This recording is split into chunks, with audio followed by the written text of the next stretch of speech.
6 p.m. on July 28th, 2025. I'll call to order our regular school board meeting here at the Woodford County Central Office. All members are here in person, and we'll go ahead and stand for our Pledge of Allegiance.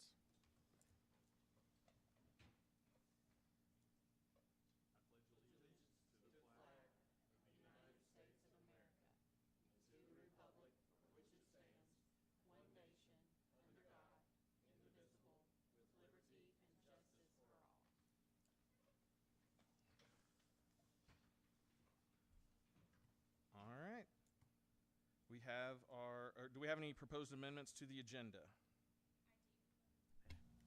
So I would like to pull out the, from the consent agenda, please, the subcontract, the emergency certification. I just have a question about it. Okay. So, do I have? Second. Second, okay. So, motion by Dr. Gould, second by Ms. McCowan. Any discussion on that? All right. All those in favor of pulling that out? Aye. Any opposed? All right. 5-0, passes. So we'll make that, let's see, M on the regular agenda, I suppose? Yeah. All right.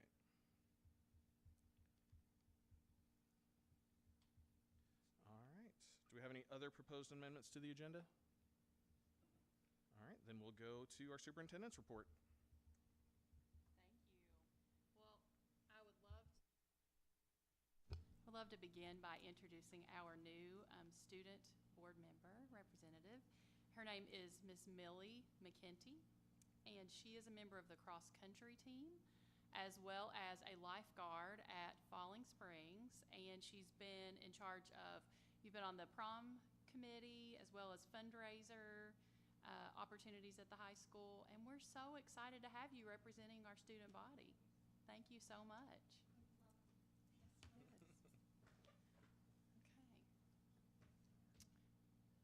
So I'll begin with my remarks, and I believe, thank you, Dr. Rayburn has just a little brief slide deck to keep me on track.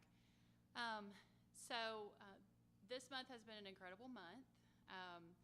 We have really had the opportunity, I've had the opportunity to get out into the community, to meet several of our employees as well as community leaders, students, which clearly that's my favorite, meeting students.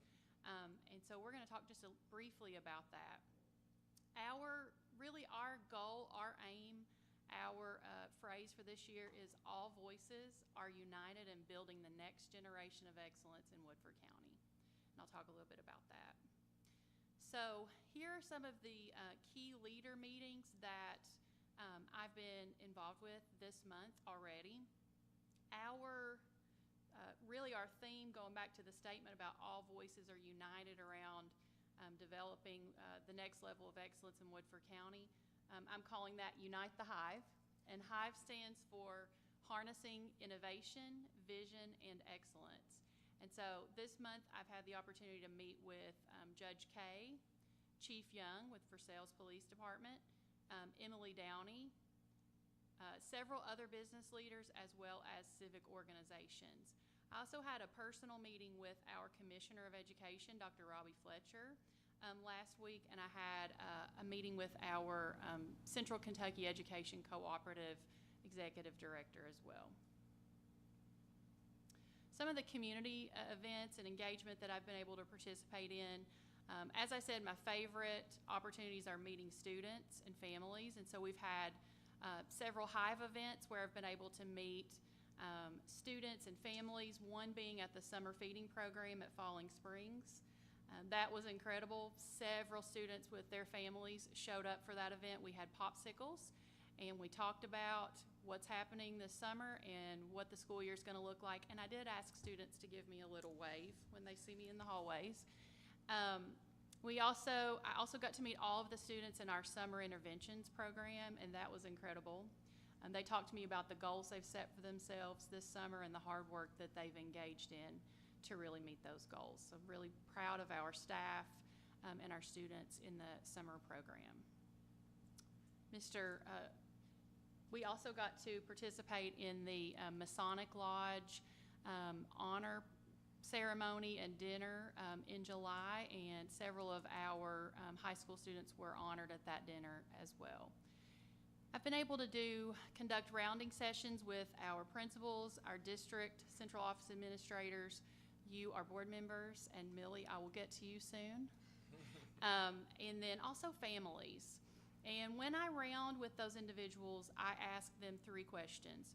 What systems are working? What systems are not working? And what's your dream for our district? And so I'm recording those as we're going, and I'll continue to present those to the public, those trends that we see, as well as to this board. And also something I'm very proud of, our central office, our entire central office came together with a kickoff luncheon a couple weeks ago, and that was about 60 people, including transportation, and we were able to really come together, come around to consensus around what is our purpose at central office, why do we exist, and what are our goals for this year, as well as we chose 3 spaces in this building that we are going to work together with community members to revitalize and make it more functional in this building for our community and for our employees. So we're really excited about that. And one other thing that I was really enjoyed being a part of was the adult ed graduation. That was in Jessamine County because previously we had that partnership with Jessamine County. If you've never attended an adult ed graduation, it's incredible, it's inspiring, and it's one of my favorite events of the year to hear stories of those individuals who have overcome so much to be able to earn their GED. And then one other thing I'll mention, we were able to, several female administrators and myself, we were able to participate in the Kentucky Women's Conference here in Versailles, and that was an incredible experience for us as well. So lots of staff engagement, community engagement, and then I just wanted to share some of the themes from our rounding sessions. Some of the positives that I'm hearing as I'm rounding with individuals, our schools feel supported, and they see and appreciate the systems that are in place for curriculum, instruction, and assessment from central office. Some of the systems that we really believe that I've heard that we need to continue to work on are two-way communication, transparent communication, service excellence. So really thinking about going above and beyond when we are interacting with our community members, our staff members, our colleagues, and then the final area that has continued to come up in rounding has been just concerns about our budget. And so I am leading our team to look at ways to improve those areas. And then last, our new superintendent training. I've been in 3 sessions already in July, and those included how to evaluate administrators, which thankfully I've been involved with for several years. We had an ethics training with the Educational Professional Standards Board. We learned about the new superintendent evaluation system, which you will hear and vote on tonight, how you'll evaluate me. And then we also had a session on July 9th around finance and setting our tax rates, which we all know that's coming up. And then human resource management as well as school law. And this last week, I was able to work with a communications expert around messaging, and that's where we really came up with the idea of uniting the hive, having all groups, all voices heard in our community and our school district to build the strategic vision of excellence for the next 10 years. And then we talked more about ethical leadership, and I was able to meet with several of my mentors through the new superintendent program. Thank you. It's been a busy summer for you. Just really, I've not been here an entire month, but so. Thank you for sharing all that. Yes. All right, so we'll move on to our good news report. Ms. Springate, I'll start with you over there. Thank you. I really really just want to highlight the conference, the school board conference that we were able to attend last month. Really great sessions, really great ideas, and definitely feel excited moving forward into the new school year. I want to highlight Dr. Jones. I am so thrilled that you're here, and I am just thoroughly impressed with all that you've been able to accomplish in the short amount of time that you're here. So I know that the sky is the limit, and you will continue to climb and meet your goals, and I'm just so appreciative of all the hard work that you've put in thus far. So thank you from all of us here in our community. And we're almost back to school, guys, so be thinking about all the people that are getting ready in the buildings, outside the buildings, parents, guardians, family members, as we transition back to our normal school year. So, Mr. Wilson? Chairman, thank you. Today at about 11:30, I went out to the high school to look at to see the progress on the track and those facilities, and it looks wonderful. But I also noticed about 30 members of the band practicing in the heat, getting it. I mean, and they were very, very, working very, very hard. So I wanted to do a shout out to all the band members, the cheerleaders, the football players, boys and girls soccer team, boys and girl cross country. I had no idea you were on the cross country team, the volleyball team. So I called to see how many students we have out there in this heat getting ready for the school year, and it's almost 500 students. To me, that's great news. They're out there not only for their team, but for the school too, and it's going to be great. I can't wait until all the games and all the activities begin, but I wanted to give a shout out to them. Thank you. Ms. McCown? I just want to echo what Dr. Jones said. I had the opportunity to attend the adult education graduation ceremony at the end of June, and that's the second time that I've been able to attend, and it is, like Dr. Jones said, it is very special. It's very inspiring. These folks, just to see them walk across the stage, their families are in the audience, and they're so proud, and it makes you feel good to see people that are proud of themselves and have have probably regained a lot of confidence that they might not have had otherwise. So I love that ceremony. Jessamine County has done a great job, and they'll be missed, but we're looking forward, I think, to the new partnership for continuing our adult education program. So I just wanted to mention that. It was really great. I wanted to give out a shout out to a student from a student, Sutton Sherrod. She's going to be a senior this year at Woodford County High School. She now serves as the National VP of Programs for FCCLA, which is Family Consumer Science. It's a club that we have here at the high school. But it's a big deal because she's the 18th student from Kentucky to hold a national office title in the 80 years of the organization. So it's a big deal from her. But I wrote that down because I wanted to get it right, because it's a big deal. I'm really proud of her. So shout out to her. Thank you very much, and welcome to the board. For me, everybody said a lot of what I was going to say as well, and the other thing that I wanted to shout out is you had mentioned summer feeding program, and I believe there was over 40,000 meals that were provided over the summer for students and families during this time. So I just want to give a big shout out to our food service and to all the people that provided that and worked and went to Falling Springs or the library, and everybody that committed to that. I know it meant a lot to those families. So. Next, we have our new high school project update. Mr. Smith.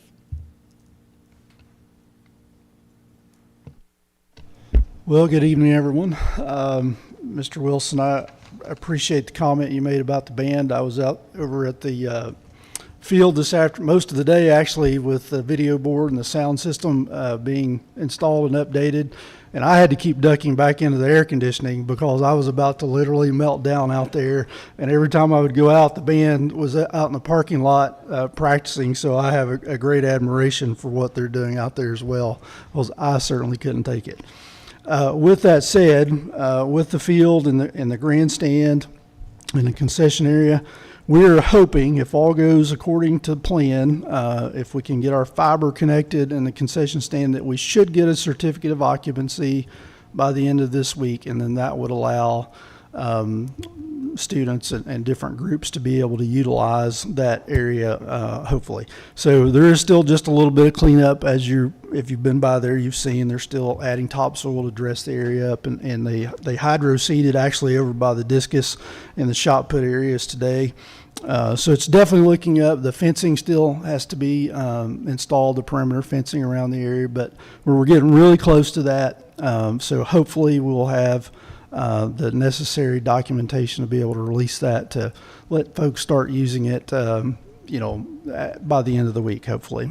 Still have a little bit of, we've got ice machines and add a little bit of equipment inside the concession area to make it usable, cameras, that sort of stuff. I mentioned the video board and the sound system that got started up today. Sounds really good, looks really good. So I think everybody will be really, really happy with that once we get it implemented and show that off a little bit. We've got a little bit of fencing section off underneath the grandstand. The hope is to be able to utilize the space underneath the grandstand to be able to store football equipment, track equipment, cross-country equipment. It's just provides a really good storage area for us for that.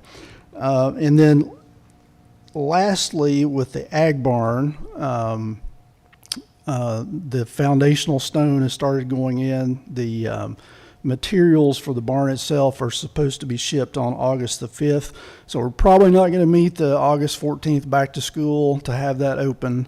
There's been a little bit of delay with getting permitting and that sort of stuff ready, but hopefully very early in the fall semester we should be, getting close with that. So with that, I know we're going to talk about a change order in a minute. So I've got a change order proposal for the additional concrete extension.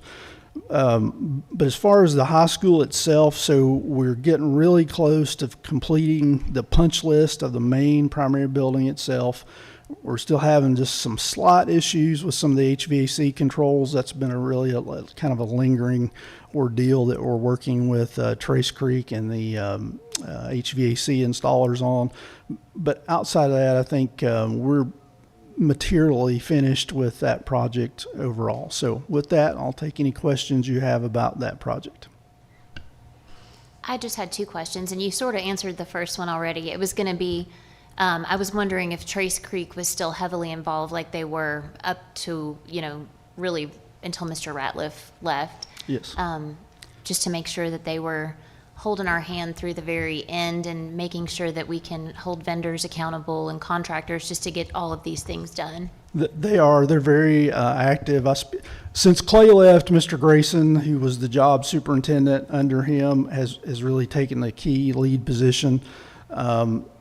He doesn't do a lot of the administrative side of things, so I deal with some folks in Trace Creek's headquarters. But yeah, we speak almost daily about various outstanding topics. But yes, they're still very, very helpful. I think they're probably like we are. We're ready to get everything wrapped up and get everything functioning properly. I think they're probably ready to get it wrapped up and move on as well. Just because we're really at the end where it's just kind of trivial cleanup items. So. Yep. My next question was, you mentioned the ag barn. Will the target date changing, will that impact the grant? Because I know that when Ms. Probst was here a couple of months ago, there was some urgency to getting the purchase of the barn approved, and it had to be by sometime in August, I thought. But yeah, that's correct. As far as the grant, it should not propose any issues because upon delivery on this August 5th date I'm referring to, when the materials ship, would be a requisite payment that would be required, and so that should be enough to absolve that entire grant amount. So shouldn't be any issues with it. So. And I just had one quick question as far as the contingency. How much of the contingency is left on this BG1? So between the two projects, I felt like that would be asked, so I pulled it this afternoon with everything that we have encumbered.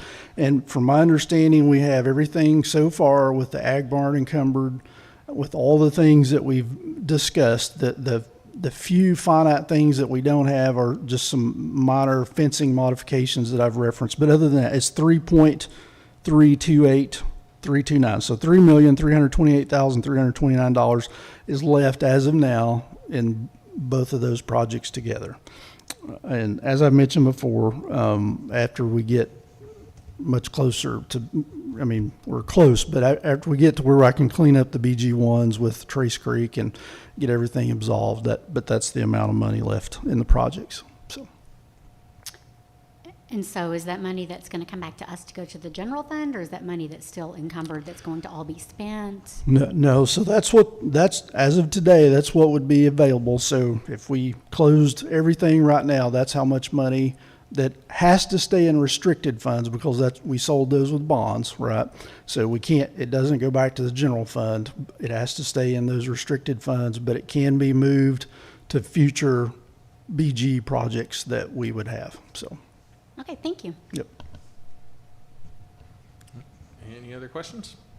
I had a question, but I'm not sure if I should ask it now or when we talk about the sidewalk. But I was just curious about the sidewalk. Did we talk any about, because I remember last time it was brought up about the crossing there, like how we're leading kids to a road without a crossing. Has there been any conversation about that?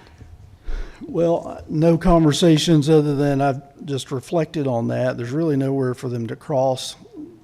I mean, it's a guardrail on the other side. So the sidewalk that we're proposing basically just follows the perimeter of the property all the way from the back of the high school around up to the three-way stop in front of the middle school. So, yeah. I don't know how to terminate it any other way. You know, if we terminate it at the three-way stop, because there's nowhere I can take them across the road. There's a guardrail into the back of apartments there. So I just don't know how else to do that. I'll save my follow-up questions for the right time, but I would like to see where that is. I can't think of, I'm trying to think in my head. We can go ahead and jump into that Yeah. if we want. Okay. 'Cause I mean, it's the next thing, unless anybody has anything else on the high school. All right. Can I have a motion to approve the WCHS sidewalk extension? Motion by Mr. Wilson, Second. second by Ms. McCowan. Any discussion? So if I'm thinking about it correctly, it's coming from like where the greenhouse is, that side, all the way around the building to where the guardrail is, close to where the apartments back up in townhouses, right? Yeah, so it actually connects. If you walked out of one of the exterior gym doors, and you're facing the staff parking lot, on the left side of that gymnasium, that sidewalk terminates. Okay. It just past the door. So it terminates there. We're going to connect it there. So if you could imagine students coming out of that end of the building, they turn left, they walk down by the gym, they get past the last gym door, the sidewalk stops. So you're now in grass from that point, and if you're walking to that three-way stop you're referencing, it's all grass all the way through there. So our proposal with on this change order is to connect the sidewalk right there, take it to where the curb, you know, where the parking lot goes back into the back of the building, where the greenhouse and all that area. So we're gonna put in a curb cut there, make that handicap accessible. We'll paint the parking lot to make a walkway that goes straight across that opening. Cut the curb on the other side, put the ADA accessible ramp in there, and then take the sidewalk all the way down to that three-way that you're talking about. Yes. At Tyrone Pike Extension, which is right behind the apartments. Yes. And so curve it, basically following the curb of the street, curve it and make it go up all the way to the three-way stop in front of the middle school and connect it there. Okay, so it's not a sidewalk to nowhere, essentially, so it's No, going, no, it's it connects- creating a pathway it- around the other side of the building, correct? That's Okay. correct. If I you just had do- to wrap my head around it. So on the pricing on that, so I tried not to be confusing on this, but the base scope takes us to the three-way stop, so that's the $24,975. The extension for the 41,865 connects it there at that three-way stop and takes it all the way up to the middle school, which we feel like is the Thank most you. prudent Whoever did that. option. Yeah, Thank you, Josh. yeah. So we're going all Yes, the way around yes. That's correct. to Is there a sidewalk on the other side already On the other side of of the road? the one that is closest to the apartments, Yes. no, there's not. I just couldn't tell with the picture. So on the very left of this picture, you'll see that's the three-way stop that's in front of the middle school. The sidewalk terminates. You see it go straight across, but it doesn't come anywhere down toward the school on Tyrone Pike. On the Tyrone Pike extension. And so, yeah, following the mouse cursor that Josh is illustrating there, it's gonna follow that roadway on this side of the road, all the way around.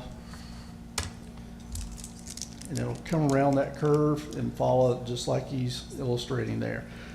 Because the area just to the right of that greenhouse, that's where that barn's gonna be sitting.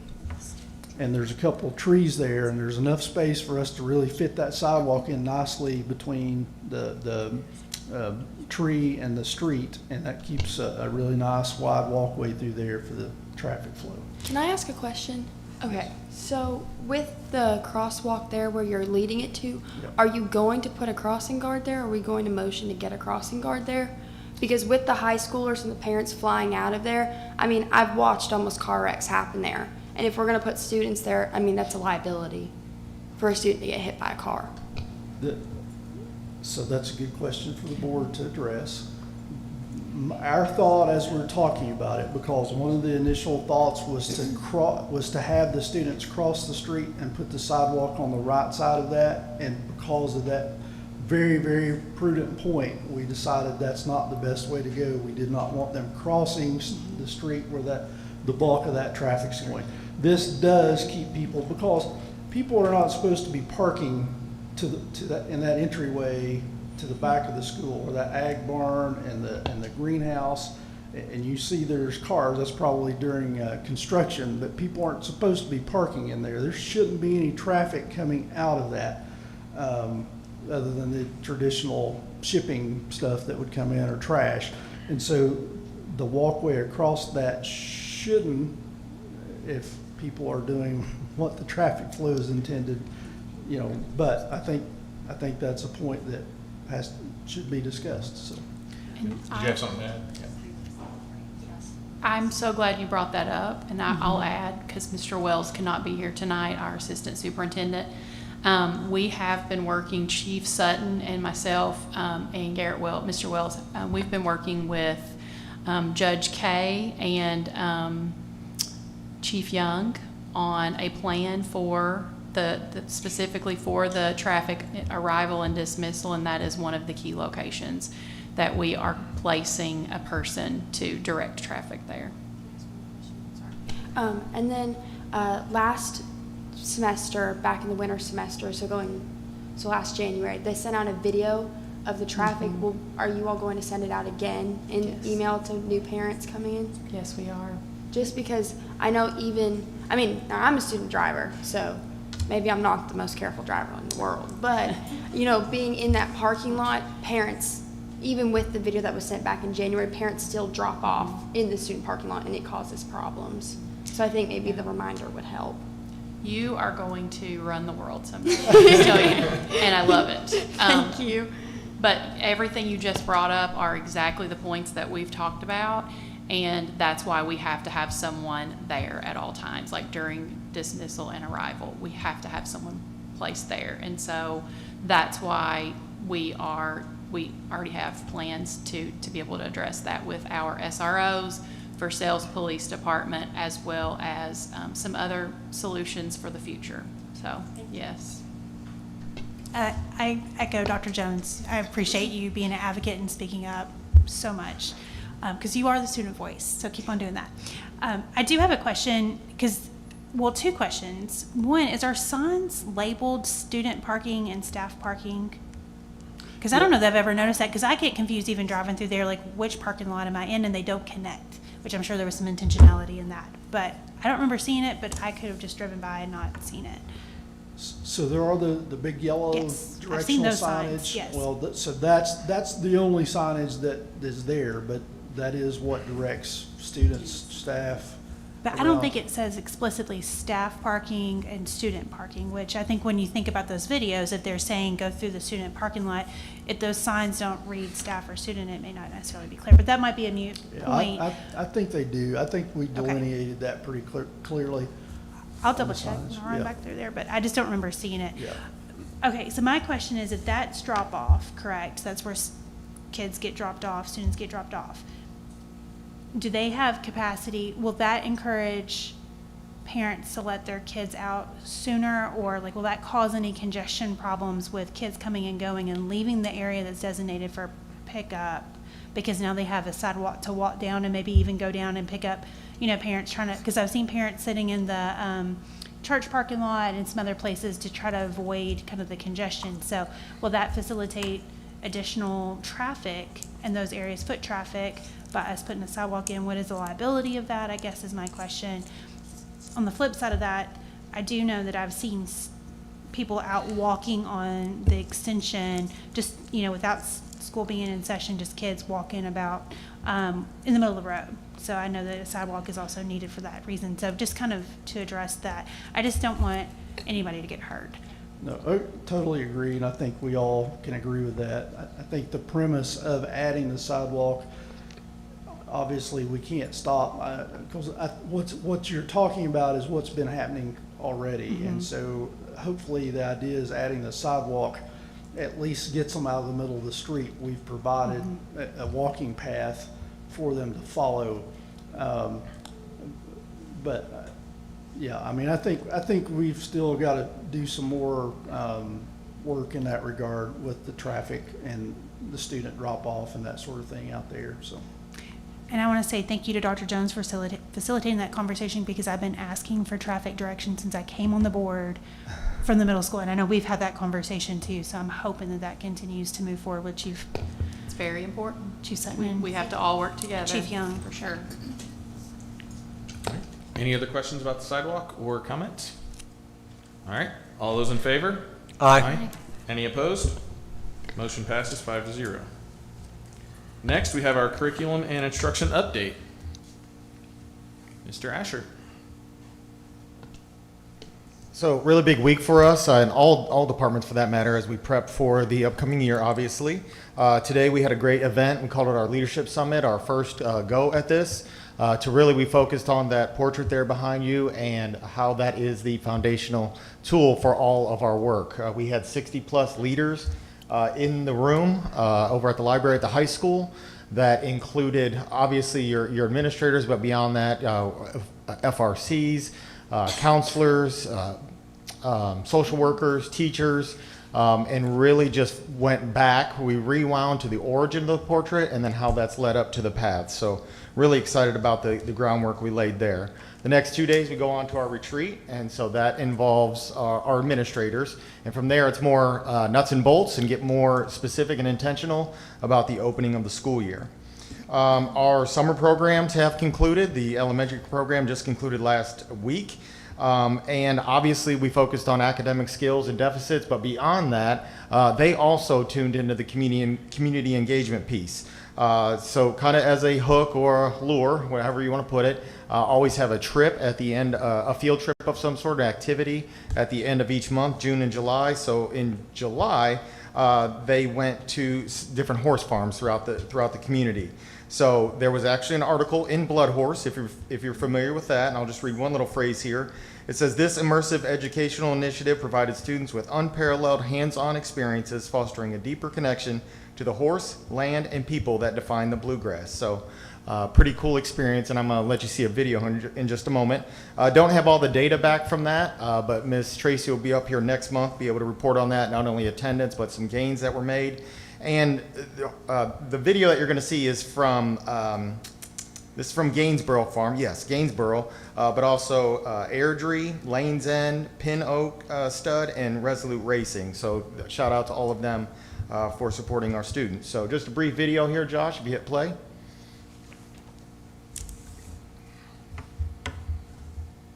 Should be sound, can you hear it?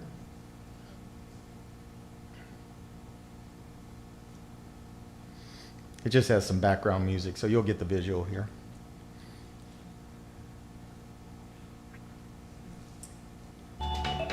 Oh, there it is. So just a little snippet there. That's good. They really enjoyed the day. It was a cool culminating activity and obviously some good community engagement. Any questions for me? Thank you. I can't wait to hear about how, the data and things like that. But I was able to keep up with the summer program just through social media, and I really appreciate that because it seemed like every time we looked at it, there was an event or there was something that was being shared about it. So I appreciate everyone's hard work on that. Yeah, you really got to work on the engagement in order to keep them coming and be able to address the academic piece. And I got to stop by the Leadership Institute today for a little bit, and what I saw was faculty and staff engaged and having fun. That was really cool to see. It wasn't just sitting in a classroom having somebody speak to you. You guys really had a great setup and structure for it that looked honestly a lot of fun. I kind of wish I would have been able to be there all day. So great job putting that together. Yeah, thanks to our team. Thank you. Thank you. All right, next we have our school safety presentation. Chief Sutton. Good evening. As you're aware, Mr. Wells couldn't be here, so he kind of asked me to take care of things tonight. I know we were concerned earlier in the spring when Versailles PD left the SRO business, but I thought a good update tonight would be to report I'm happy we have 2 new hires, which I'll introduce in a minute. So on day 1, we'll have an SRO back at every building to kind of ease the concerns there. So that's kind of where we are tonight. I'd like to do a brief bio here in a minute, and then we're going to do something new. Actually going to have the board chair swear them in. It is some in-house training today. It was the first official day. And that'll kind of make them official members of our department. So John and Dave, you want to come on up here?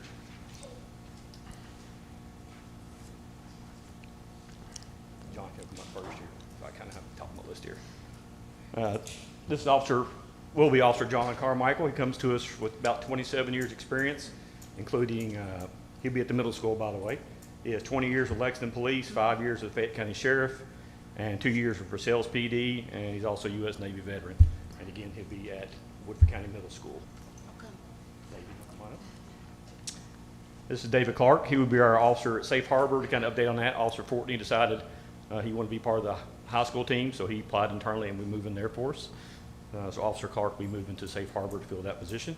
He comes to us with 12 years experience, about 31 overall, 12 years with Woodford County Police Department, 13 with Versailles PD, 6 years with Woodford County Sheriffs, and he's also a U.S. Army veteran. Well, again, this will ensure an officer will be in every building day 1. This also gives us a district-wide, fully employed, school-based police department. We can handle any law enforcement need that the district has. We will also continue to work with other law enforcement partners in the community as needed. This time, Mr. Brickler can come forward. We'll get your seats there, and we'll swear you in.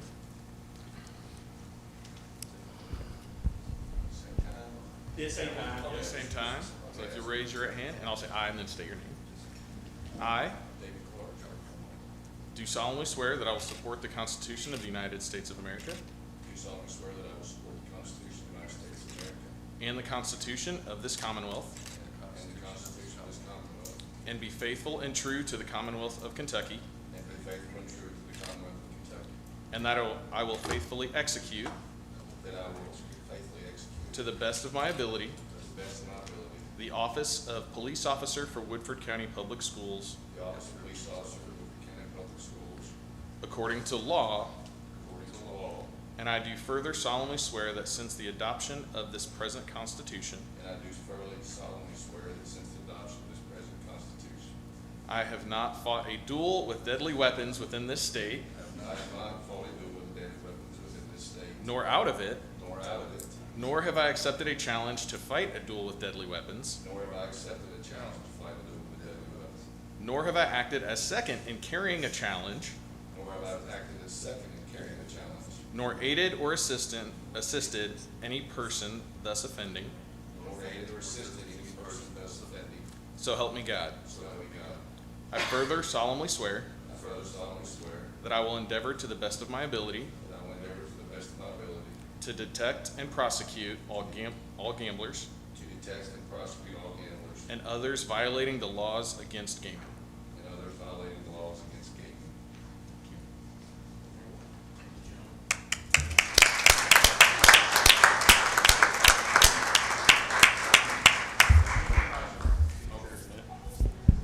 Mr. Brickler, if you could sign that, and I can get them out of here. That's just, the oath has been around. I took the same one in 1995. It's just, there's a generic one around that they just kind of use, so I know it sounds kind of weird if you've never heard one. But like Jesse's talking about, even notaries take the same one, so it's it's probably a 100-year oath that's been out there, but it's just something we have to do to kind of make it a standard practice and get them fully official. And that does that tonight, so. And if there's any other questions, I can answer them at this time about those officers. Sure. Board members, we're going to take a picture outside with the new officer.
Both of my brothers are. One is going into 6th grade and the other one's going into 7th grade. Oh, wow. Dynamic duo.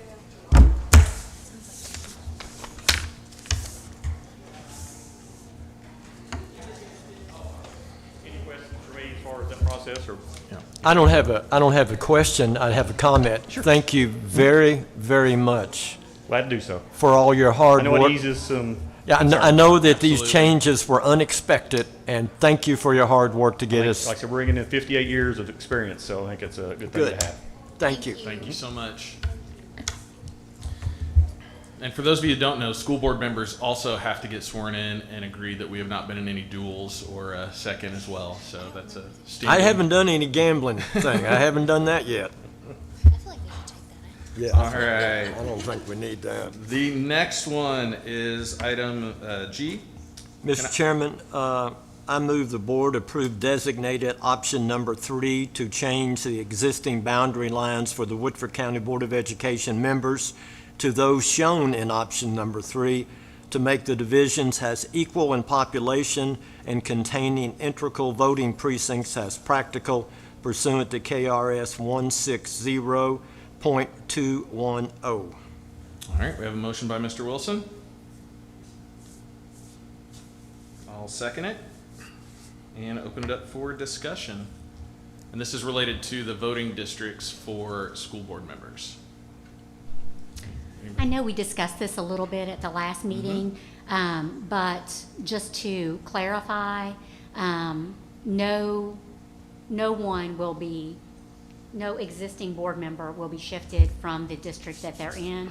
So no voters that voted for existing board members would be disenfranchised in that their vote wouldn't count, the person would get shifted. So that was one thing that I was very pleased to see, and I just wanted to make sure to just state that so that it was very clear. Very good. Yeah, and a special thank you to Kenneth Johns, who helped, and Ms. McCowan, who we worked together on this with Mr. Johns, and he helped go through the technology with us to adjust these maps and break down the population. Little background, the population of our voting districts was really skewed due to the census updates, and so this was an opportunity for us to even that out. Anybody else have anything? No, I would just echo that and also thank Sandy Jones for really bringing this to our attention, for being flexible, for, all her valuable time in attending the meetings and placing her staff to assist us. So thank you so much. And hopefully we're giving you enough time by doing this now to make your updates and changes, so. Yeah. All right. All those in favor? Aye. Aye. Any opposed? Motion passes 5-0. Thank you. All right, do we have? All right, so can I have a motion to approve the consent agenda? So moved. Motion by Mr. Wilson, Second. second by Ms. McCowan. All those, or discussion, I guess? We already pulled that one out. Yeah, we're good. All right, all those in favor? Aye. Any opposed? Motion passes 5-0. Go to the regular agenda. Can I have a motion to accept notification of personnel matters? So moved. Motion by Mr. Wilson, Second. second by Ms. McCowan. Any discussion? All those in favor? Aye. Any opposed? Motion passes 5-0. Can I have a motion to approve June financial report, treasurer's report? So moved. Motion by Mr. Wilson, Second. second by Ms. McCowan. Any discussion? Oh, I just have a couple, just one thing really, maybe two, but I wanted to say thank you, Mr. Smith, for including with the financial packet that cover page that had all of the codes and all of the very specific budgets with it. That is incredibly helpful, just to see. I love it. I mean, even though we're getting it like at the end of the year, it's great to see what the budget started out as. Each month we can see year to date what our expenses are, and if we're within our budget or if we're on track to be over budget in those areas. So thank you for doing that. Okay. And then I just had a couple of quick questions. So now that we're, period 12 is kind of in the books, how much will our expenses exceed the revenue for this fiscal year, or how much did it? So I don't have that number exactly, but it's going to be about the $2 million that I've referenced a couple of times. That's about what it's been tracking pretty regularly. If you look at the balance sheet document, under the general fund, in the year-to-date column, down in the bottom where the fund balance is, there's the line that says revenue control and expenditure control. So in the revenue line, year-to-date, we took in $43,793,736, and then in the expenditure control line, $38,913,329. So that's basically your $5.1 million differential there in your fund balance. And so if all the revenues were true, new revenue, tax dollars, SEEK revenue, that we'd be okay. But part of that money is your fund balance that's rolled from last year's unspent dollars, and that was, I think, $6.9 million. So the simplest, quick math in your head is take the difference between $6.9 million that we carried forward from last year's available, beginning balance, versus the 5.1 ending fund balance this year. That's essentially your loss in your operating expense. So I don't know if we need to have like some kind of a work session, or I don't know. When I do the math from the beginning balance of $7.8 million, because that's what our audit said. And I know the beginning balance, you kind of changed that a couple different times throughout the year. And so when I do the math, it's about a $3 million change in expenses exceeding revenue. So, I'm not sure. I know there were some encumbered expenses. Maybe you're not counting that $1 million. I don't know. Well, so here's where things get sort of convoluted for the non-accountants. So that so if you look at the financial document, the AFR that I gave you, on the very top line, the beginning balance, $7,833,476. That is technically the beginning balance carry forward. If you look at the final balance sheet that was issued last year, there's an encumbrance balance that we have to take into account. So one of the things that when we create a purchase order, it puts an encumbrance on our financial statements, right? And the whole purpose of doing encumbrances and in governmental accounting is that you take that money and you set it aside for future spending and a purchase order. You know, we all know about how purchase orders work. So and I don't have last year's final balance sheet, but it's somewhere in the neighborhood of $800,000 or $900,000 if I'm not mistaken. So you have to net those two out because I have to carry forward that encumbrance balance every year. That's not spendable by us. We've encumbered those dollars. I have to account for it. It's a carry forward, and it goes in our revenue because we encumbered it in the prior year money, didn't get it spent in the prior year. June 30th rolls around and it's on the balance sheet. You have to carry it forward into your next year's beginning balance. So 7.8 was the technical beginning balance, but that includes about $1 million worth of encumbrances that we had locked up. So the available unspent dollars that we had at the beginning of the prior year were about 6.9 million. And if you look at the financial documents in the balance sheets, you'll see the unencumbered fund balance was about 6.9 million. So, and I understand that's confusing. It's confusing to me sometimes dealing with all this stuff, but that's what that number reflects. So it's the unspent available fund balance plus the encumbrances that we had locked up. And so one of the things, and the folks in the district probably, you know, I start talking about let's get all of our open purchase orders, you know, taken care of before we get to June 30th, because it just throws in so many, you know, it kind of skews the numbers, and that's one of the very good reasons of what we're talking about. So I try not to carry forward a huge encumbrance balance. If you look at the balance sheet for June 30th of this year, on that very bottom line where it talks about assigned purchase obligations, we did much better this year. That's 162,245. So that'll be part of our beginning balance carry forward on July 1, period 1 of FY26. And so that's where that number comes from. So. Yeah, and again, I don't want to belabor the point, but if you start with an amount and you subtract it or spend it, then that to me is how much is spent this fiscal year. And even though it was encumbered, we didn't count it last year in expenses. So, you know, in my mind, since it's subtracted out and the $1 million is gone, you know, it would be expenses exceeding revenue for me personally when I look at starting at 7.8 minus, you know, ending at around 5, then it's 3 million would be the amount this year that we're kind of upside down. But again, not to belabor the point. So you're saying that we only have about $162,000 encumbered this year, so all the expenses are in for this fiscal year. It is pretty much done. Period 13 shouldn't have anything, big expenses. Period 13 won't have any expenses, so the encumbrances automatically roll to the next year, so they'll show up in FY26.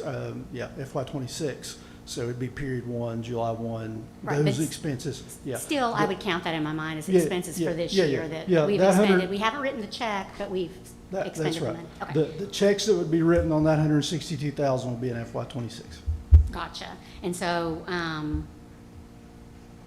again, expenses are over revenue. How much more in revenue did we have this year than last year? I was looking, I thought it was around 2 million. Does that seem right? Additional revenue went up by $2 million last fiscal year to this fiscal year?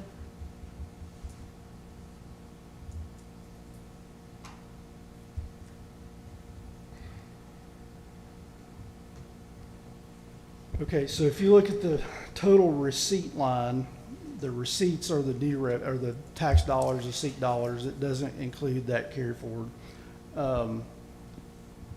Year to date was $35,960,000. The prior year was 47. So The differential there is the Alma halves aren't included. So whatever that number is, 10,737,000 above that, you gotta, so that's the difference. So 35,960 plus 10 million is 45,960. Total receipts last year 47. So it's hard. I'd have to get the calculator out and go through and net those to get you an exact number. But I provided that calculation, I think, at our May budget meeting to show the new revenue. Like, we haven't netted $1 million in new revenue in the last, I think, 2 or 3 years combined because of that SEEK offset that I keep referencing. So while the tax revenue goes up, the SEEK revenue goes down, so there's an offset there. Yeah, but just taking kind of SEEK out of it, which obviously SEEK is going to go down if you're netting $2 million more in revenue. And I think it was around that the year before too. So about $2 million more in revenue this year over last year, and we're about $2 to $3 million more in expenses. So I was just kind of trying to, in my mind, just think about that. It's a big number. And then we also talked about before, you had said if we get below 5 million or so in the fund balance, that we might have to get kind of a loan, some sort of like a payday loan or a loan from KDE or something of that nature to be able to meet our expenses until tax revenue comes in. Do you have any kind of information or updates about that? I do. So back to your first question. So if you just look at the property tax, to answer your question, on the AFR document, it's basically third line down. It's 111111 is the code, general property tax. So 2 years ago, the property tax revenue was $15,780,000. Year to date, the property tax revenue was $17,530,000. Okay, and so then that's the big one. Now I can tell you that we didn't get all of our motor vehicle tax that I think is the distilled spirits tax. I'm sorry. So one of the things that I'm chasing down now that traditionally we've gotten approximately $200,000 or $300,000 worth of it's called a pilot program, payment in lieu of taxes, from a couple of vendors, and I'm not going to name them here, but a couple of vendors. When I started reconciling our revenues, I don't have those checks this year, and so we're trying to track down where those are, and one of the vendors stated that it wasn't owed. So we got to do a little bit of investigative work to find out where some of those revenues are. But all in all, after you net out the revenue, we did not get, I don't think, $2 million worth of new revenue in FY25. But I'll have to go back and take out on behalfs and make those calculations to get an exact number. About the potential payday loan. So where that comes into play, it's more about cash flow than anything else, right? And as I've explained before, from July 1st every year until we get our tax payment in November, whenever November that happens, we have to meet payrolls, we have to pay for all the things that we buy during that period. And so that requires a certain amount of cash. We also have some bond payments that are due. I think I just issued almost $2 million worth of bond payments that are due August 1st. So there's all this cash outflow that we have to manage. And if you look at our payroll numbers, what payroll approximately per month exceeds $2 million.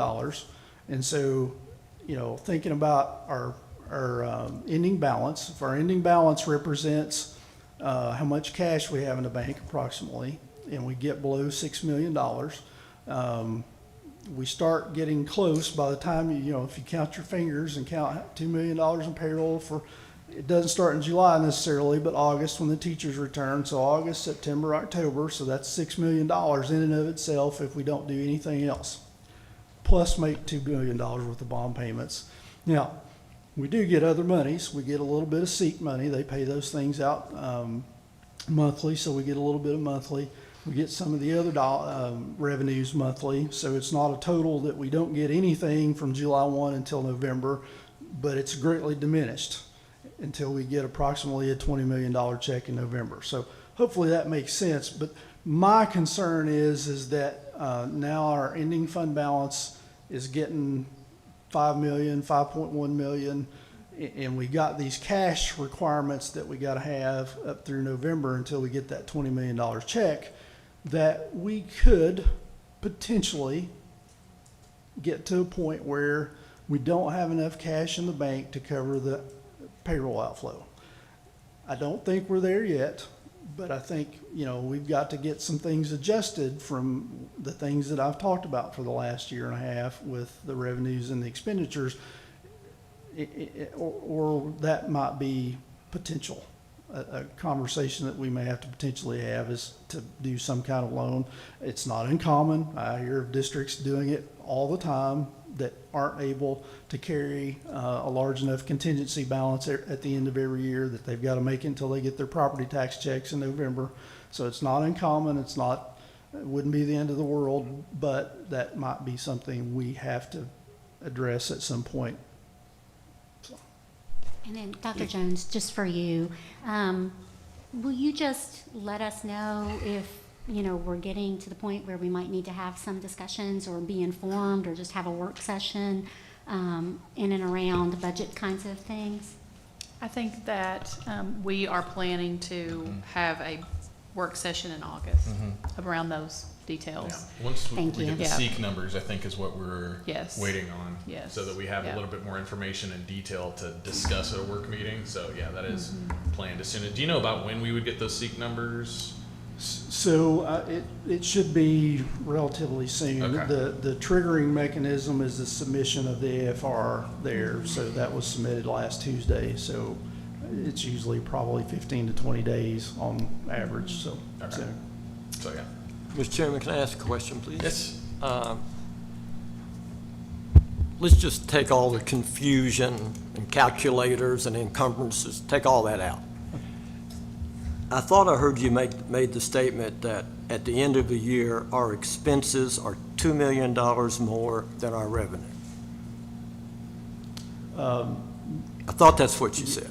Yes, yes, that's the simple math, yes. Okay, and there's no confusion over that. That's a fact. That's correct. All right, thank you.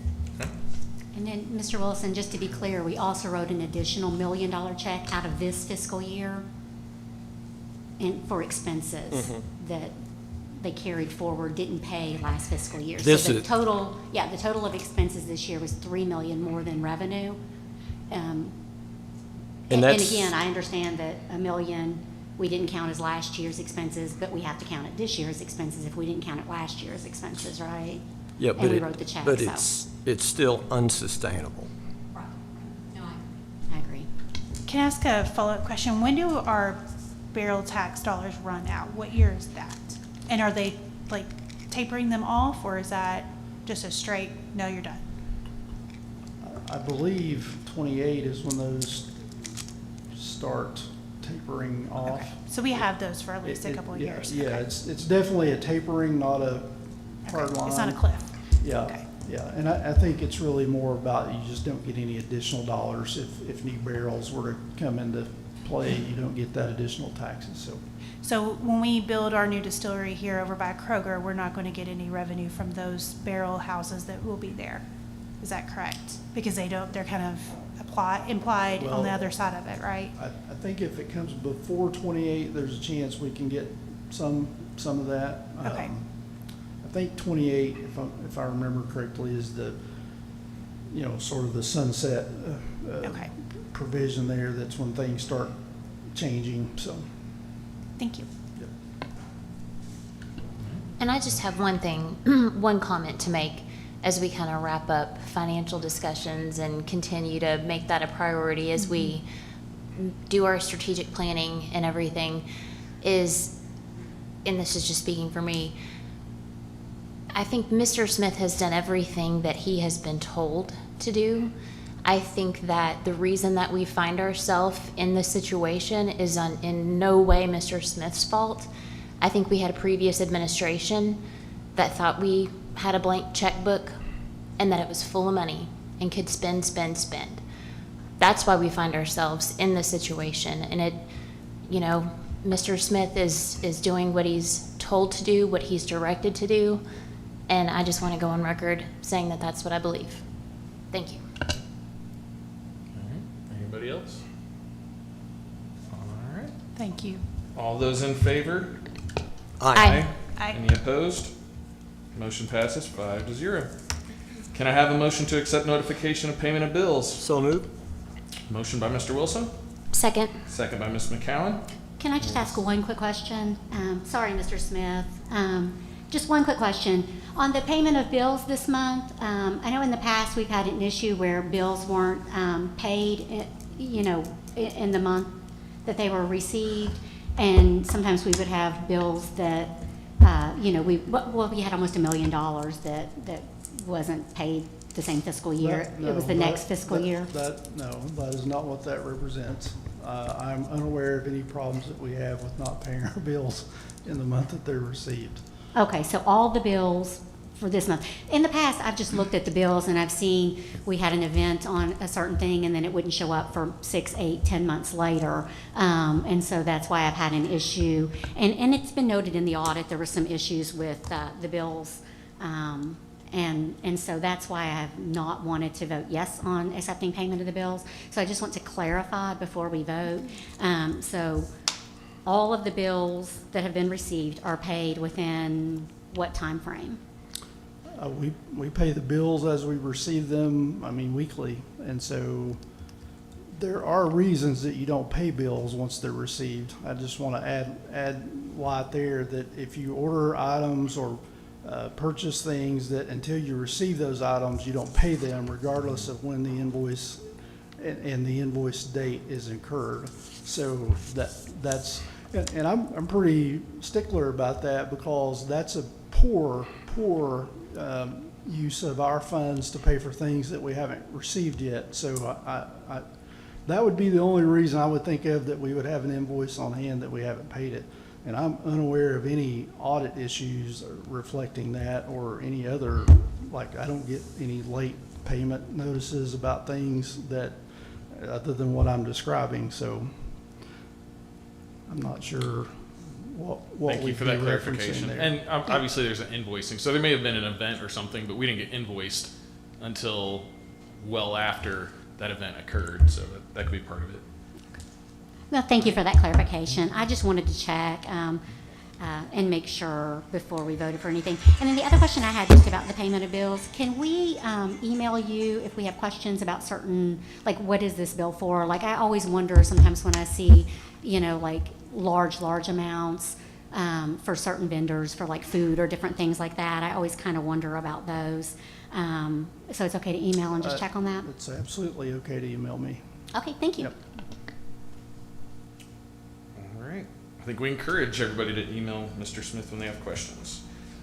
All those in favor? Aye. Aye. Aye. Any opposed? Motion passes 5-0. Can I have a motion to approve the minutes of the June 9th, 2025 board meeting? So moved. Motion by Mr. Wilson, Second. second by Dr. Gould. Any discussion? Yes, I'm going to just abstain just because I wasn't here for that meeting. Oh, okay. All right. We really had it. We had it. All right. All those in favor? Aye. Aye. Any opposed? Motion passes 4-0 with one abstention.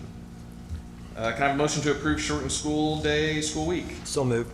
Motion by Mr. Wilson, Second. second by Ms. McCowan. Any discussion? I just would like to note for the audience, this is not like for everyone, this is a specific circumstance, just so people don't hear that and get concerned. So, well, I kind of got excited. I was like, let me look at this a little bit closer. But no.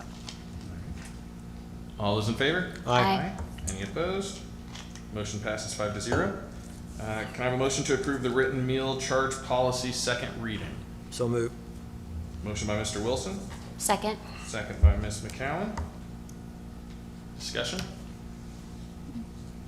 we have? I don't think Courtney's here. Okay. Can pull it up. I'm gonna pull it up and read it. Okay, that's okay. Let's see.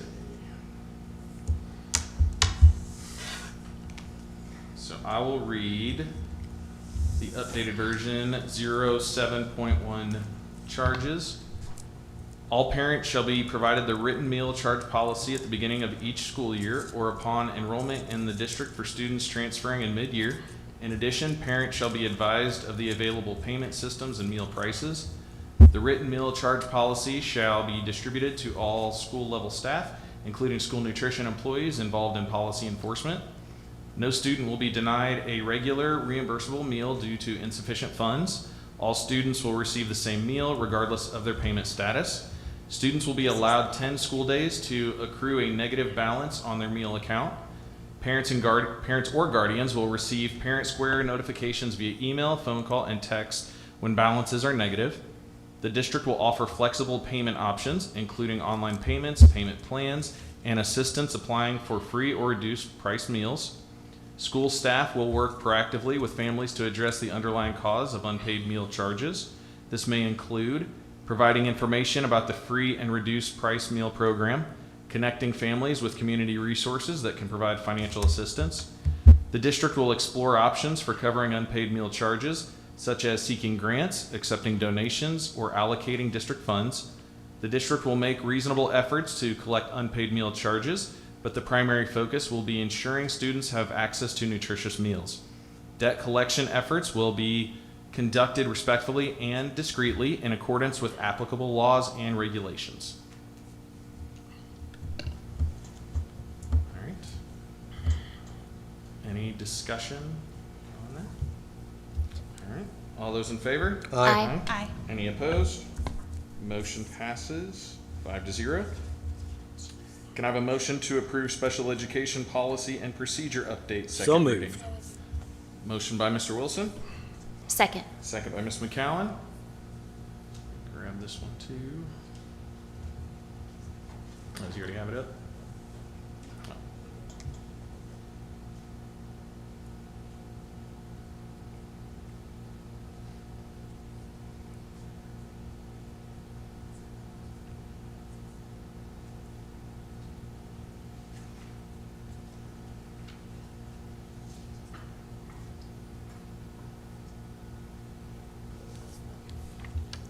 Is this the... Josh, are you pulling it up? Yeah, that'd be great. Yeah. Well, I wasn't sure if it was just the changes on here, the highlighted portion, or the entirety of the. So in this section. Can you hit the mic? Yeah. In this section, there's something called prior written notice, and that includes conference summary minutes. Will you get prior written notice of those minutes after the ARC, because you can't get those prior to the ARC? And with that, we needed to address this so it's not a legal issue, because the way it was worded, we hadn't addressed it in a long time.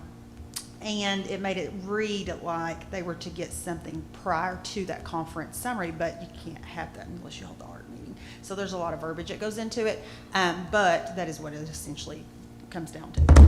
Yeah. Okay. Any other questions? Any questions on that? Did I read that it changed something about the way information could be delivered as well? Or am I making that up? So, it clarifies that. Okay. Between email, snail mail, or, talking to the parent in person. So Is it that- clarifies that as well. Is that the parent's choice or guardian's choice, or how does the district So determine how you that have goes? multiple, it is really, well, they can have a preference, but, we are just required to provide, let me give you an example. Prior written notice of an ARC, Okay. scheduling a meeting, okay? That we do, in 2 different formats, at least here. You're required at least, to do it in writing. But then I also have them to do an additional step in either email or call. And usually it's all 3. And by the time it's done and said and done, there's 4 contacts with the parent to schedule that meeting. So that's one example. And then with the actual paperwork after the meeting, that's what it's really referring to. And sometimes parents prefer snail mail, sometimes they prefer email, so they can have it in their records. And if they request that, we do that, or they prefer us to hand it in a packet to their student because they don't have access to those things. So just different preferences, but yeah, that's what it refers to.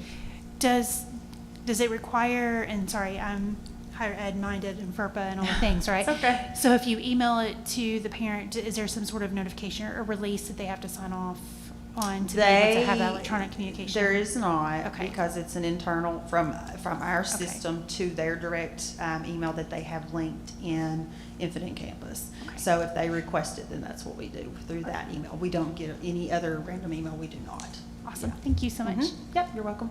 All right. All those in favor? Aye. Aye. Aye. Any opposed? Motion passes 5-0. Can I have a motion to approve KSBA Annual Policy and Procedures Update, second reading? So moved. All right. Second. Motion by Mr. Wilson, second by Ms. McCowan.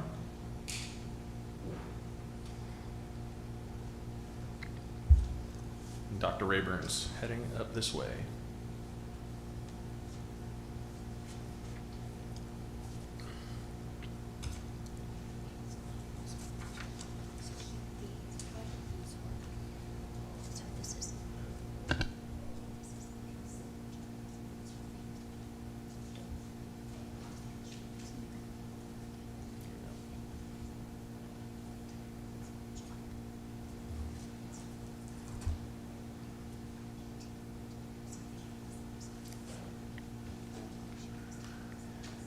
Good evening, Board.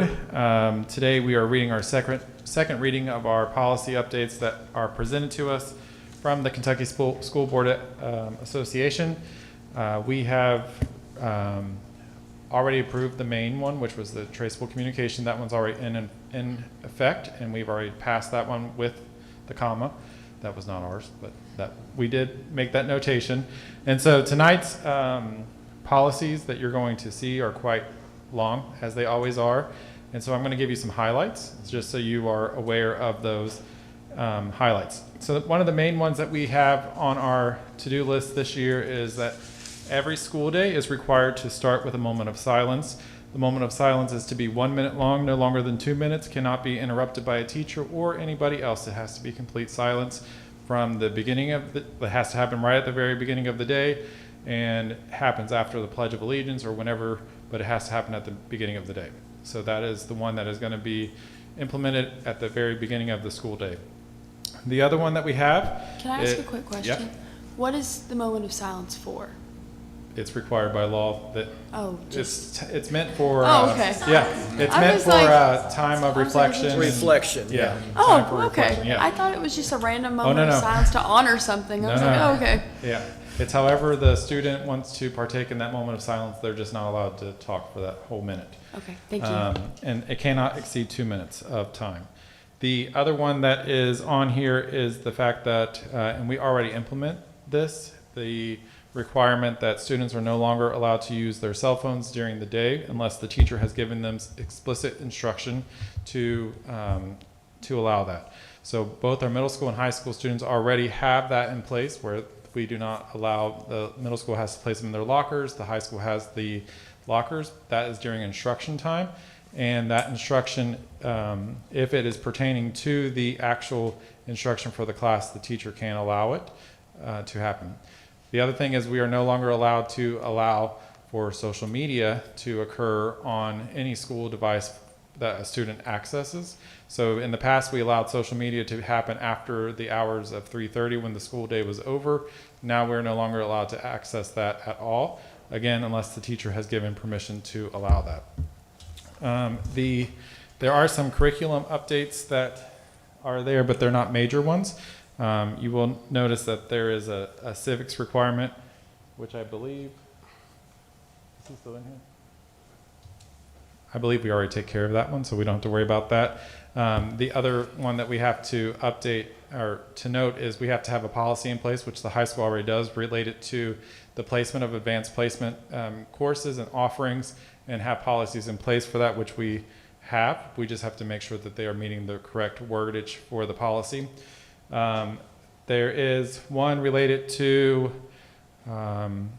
training specific to our CEP, which is our Certified Evaluation Plan, not the Community Eligibility Program, to get those two confused, where teachers are no longer on a 3-year summative cycle, they are now on a 5-year summative cycle, so our CEP has already been updated and approved.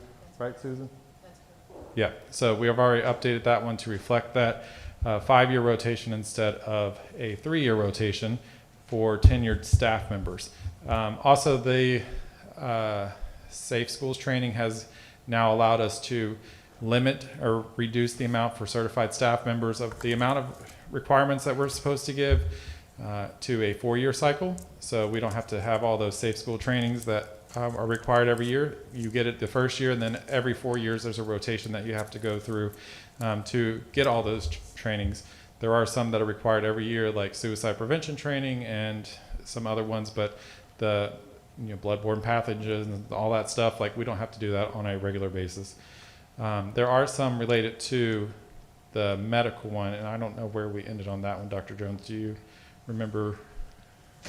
Because that one was still up in the air last I heard. It was, we were going to adopt as it was written. Adopt as written. Yeah. By KSBA. And so that one is in here as well. Also, forgot to mention that we are now allowed to accept signatures electronically. The school board policy finally is updated with the law that's been in place for many years. And then let's see, am I missing any? Attorney, am I missing any that you can think of that? No substantive policies. Okay. A lot of the other stuff was minor things that have updated, like where do I go find the can check? We already do that. They just specifically worded it to go to the website. Some things change from the district to the school, or from the school to the district. Again, those were not major ones. The paternal leave, that one has to be in place by 2030. We already have that in place for 25 years. We will be working with did we include that one? Okay, so by 2030, we have to have 30 days. We currently have 25, and that's for maternity leave, and that's for actual maternity leave that is related to birth of a child to get the 30 days. So we will be revisiting our policy that we currently have in place, which is 25 days for paternity leave, and updating that policy to reflect that in the future. That is not represented in here. We just had to say by 2030, we will have this in place. That's correct. Okay. And then just in our near future, we will have to probably adjust our sick leave because it is anything that is over 12 days, the district is responsible for paying out at retirement, and in the past that has been done by KRS.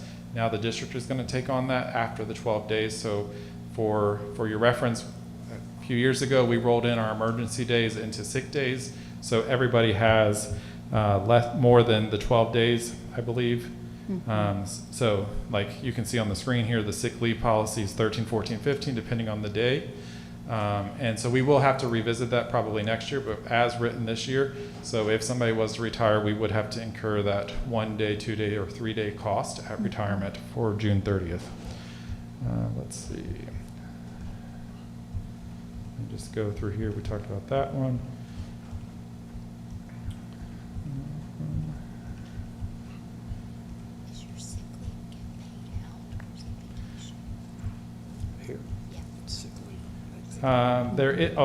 The disposal of school property, which is on the agenda for later, does refer to real property. So that is our second reading related to that one. Beforehand, we just talked about school property, but it also is now referring to specific real property, so tangible real property that we have. And it just updates that this is in proper, like gives us procedures for how to mark a property for disposal through surplus. Again, it doesn't change anything, it just clarifies some language on there. And then so this one is the advanced course placement. So like I said, we have that policy in place, like we have those practices, I should say, but this is now putting the policy in place. We will be making sure that the high school has all of the correct wording and the correct policy to match this policy at the high school level. And we have until December 1st, 2025 to make sure that's in place. Can I ask a question about that? And I've read that bill, but I can't remember the wording of it. does that incorporate the middle school too? Or is it just, because I know it talks about AP and that sort of thing, but when we think about those specific classes that students have to, so if you think about the specific classes like Spanish or leadership or peer tutoring or something like that, that students have to get the sign off on their parent for, on their card, their scheduling card every year, is that incorporated into the policy?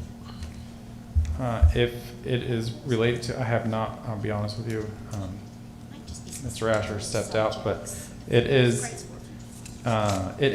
does say schoolwork, so if it is related to that, the school would be in, we will be working with the schools to make sure it is in place. So, At the middle school as well. yeah. Well, I think about Spanish in particular, because Spanish can go over to a high school credit for the middle school, and it has to be signed off on to be able to take Spanish, I believe. I know that the leadership, peer tutoring, and there's one more. There's like 3 at the bottom that you have to sign off on their card, and you have to sign off on their scheduling card as parents, which I'm not super mad at, but I'm just saying I wonder if that, because that could be a barrier for students who maybe cannot obtain their signature from their caregiver guardian for whatever reason. So, got to think from everybody's lens, not just our own. So I do wonder about that for our middle school policy, how that's worded for them. So it's just a question I had. We will work with the middle school to make sure that they're in compliance with this policy after approval. After the, okay. Yeah. Again, we have until December 1st, so it's not something that we have to do right away, but we will work with the middle school team to make sure that, and it does look like it's from 4 to 12, especially with the GT side of it, so we will Well, and make that's sure. the other thing that I'm asking about too and concerned about from, and this may be a broader conversation, but the offering of GT programs, is that, I mean, I know, I'm not talking about GATE, I'm talking about like leadership programs in the elementary schools. Is that something that we have to look at revising policy for to make sure we're compliant with the new bill that just passed? We'll take a look, I Okay. promise. Thank you. I have a quick question. So is this just for AP honors, or are you including dual credit classes as well in this? This pertains to any advanced placement classes. Okay. Well, I should say honors classes. If we had IB, it would be an IB class, which we don't offer IB, but it would be any class that's an honors level or higher class.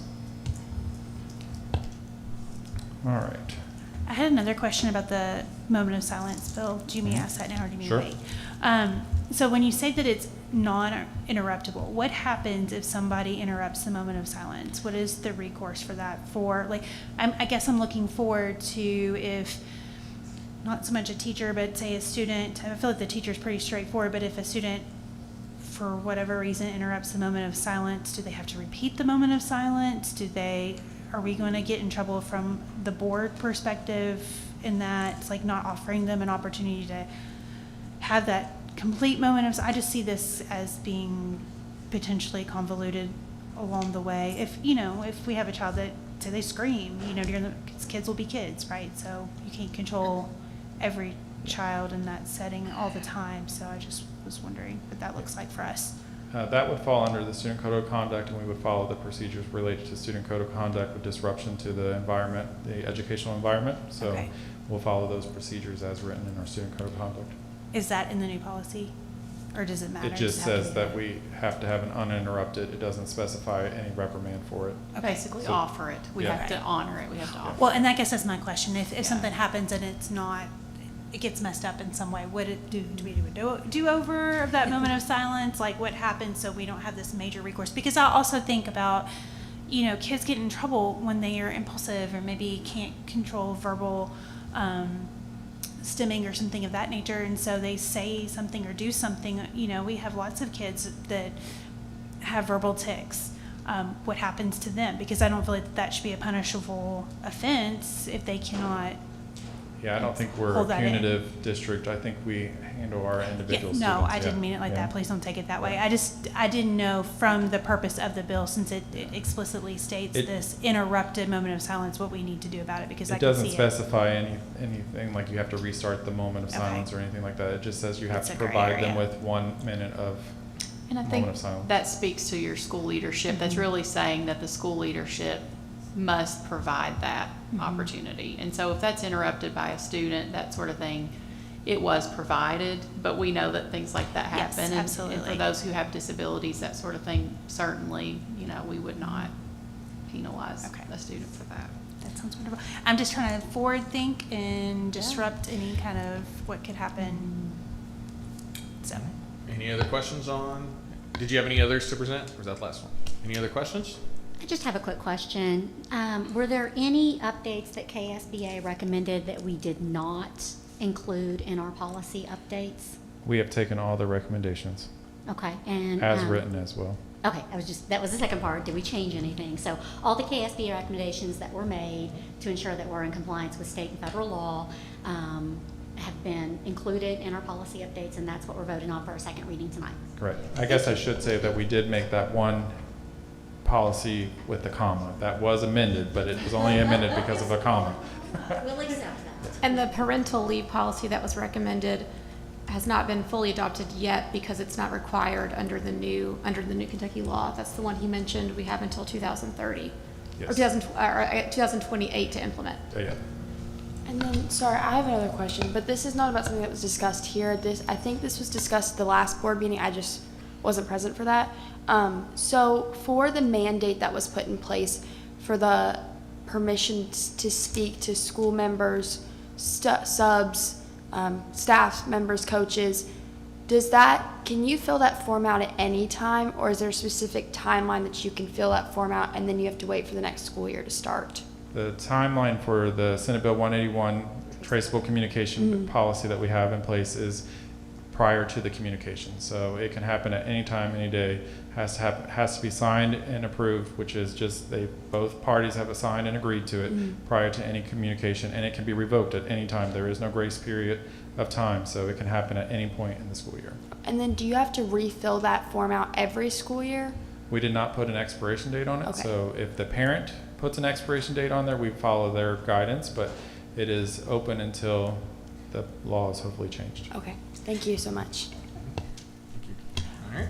I want to clarify, just because my anxiety is going to get to me, that I did not mean that our schools are punishing. Like, I just wanted to make sure I headed off any kind of concerns that may trickle down eventually if something happened. So that's why I was asking that. All right. All those in favor? Aye. Aye. Any opposed? Motion passes 5-0. Can I have a motion to approve the district volunteer handbook? So moved. Motion by Mr. Wilson, Second? second by Ms. McCowan. Any discussion? I will say I double checked the Senate bill stuff is all in there, Senate Bill 181. I think we've all heard a lot about that. I would say just reinforce, call your reps, because hopefully they will change the bill and amend it. And the more that they can hear from the general public, the better off that they will be, and they'll be able to be better informed when they advocate for policy change. The other thing that I want to say about that too is that for those of you who have filled out the form for communication, make sure, this is just kind of like a general statement for whoever's listening, make sure that if you are the parent or guardian that you sign off on it too, because it's not completed until that gets signed off on. So, and please reach out to your people if you have any questions. So. Very good call out. Anybody else? All right. All those in favor? Aye. Aye. Any opposed? Motion passes 5-0. Can I have a motion to approve the effectiveness standards for Kentucky school superintendents? So moved. Motion by Mr. Wilson, Second? second by Ms. McCowan. Discussion? Dr. Jones? They are in a pilot. We are supposed to watch this video Yes. briefly. Yes. So let's watch the video and then I'll. Yep.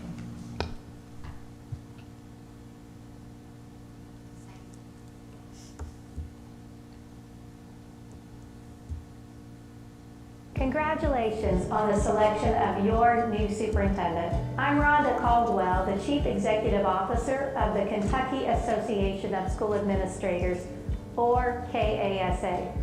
The association charged with leading the Executive Leadership Series for onboarding new superintendents in Kentucky. In today's educational landscape, the role of a school superintendent is not just pivotal, it is extraordinary. Superintendents are key players in shaping the success of every student's educational journey. While the role is complex and challenging, it is also incredibly rewarding.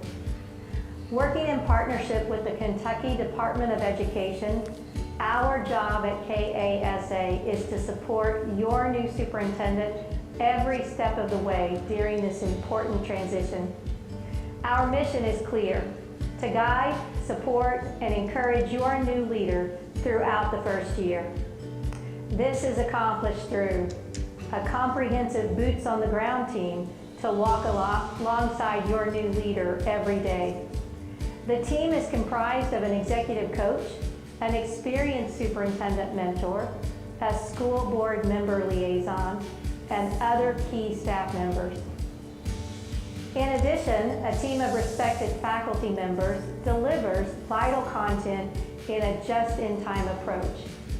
We cover essential areas such as school law, policy, finance, human resources, communications, ethics, and leadership, all tailored to the unique needs of your school district. All team members work in concert to ensure a smooth and successful transition by walking alongside your new leader every day. Whether through virtual sessions or in-person workshops, our program is grounded in the 5 superintendent effectiveness standards. Plus, it's a vital component for superintendents to retain their certificate in the state of Kentucky. Today, you are receiving a board packet that includes a comprehensive program guide for both your new superintendent and you as a Board of Education.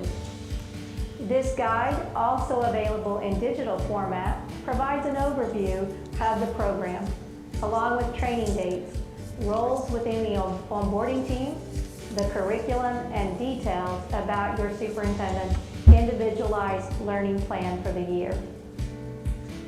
Also included in the packet is a resolution clarifying the 5 effectiveness standards for evaluating your superintendent this year. We kindly ask that you adopt this resolution, signifying our partnership in this journey. And remember, KASA and our dedicated team are here to support both your new leader and you as a school board. Together, we can make a significant impact on the educational experience of our students. Thank you for your commitment to excellence in education.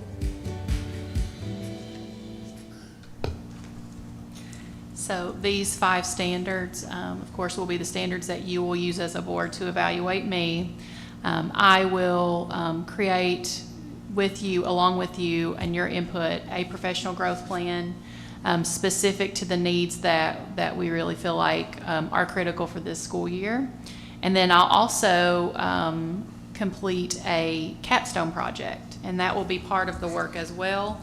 Dr. Fred Carter will be my executive coach, and he is an incredible professional, retired superintendent. He has a wealth of knowledge, and so he's going to be working with us, working with me specifically, and working with you as a board. And then Mr. Brickler is going to also be the liaison as well. So based on the feedback that you have recommended in rounding sessions, and also from the individuals that I've been rounding with, I really believe that standard 1, strategic leadership, as well as probably standard 5, operational leadership, specifically to budget, will be the 2 areas that I'll pursue for my professional growth plan, if that's okay with you. That's great. Thank you. Do you need a motion about the resolution? Didn't she say something about that? Okay. We did already do that? Yes. Oh, okay. As soon as you tell me what we need, Mr. Chairman, I'll do it. Well, we did the motion in the second. We did? On the effectiveness standards? Adopting those. You'll just adopt those standards. for So that's included. evaluation. Gotcha. Yes. Okay. All those in favor? Aye. Aye. Any opposed? Motion passes 5-0. Can I have a motion to approve salary schedule modification? So moved. Motion by Mr. Wilson, Second. second by Ms. McCowan. Any discussion? All those in favor? Aye. Any opposed? Motion passes 5-0. Can I have a motion to approve declaration of 330 Pisgah Pike as surplus property? So moved. Motion by Mr. Wilson.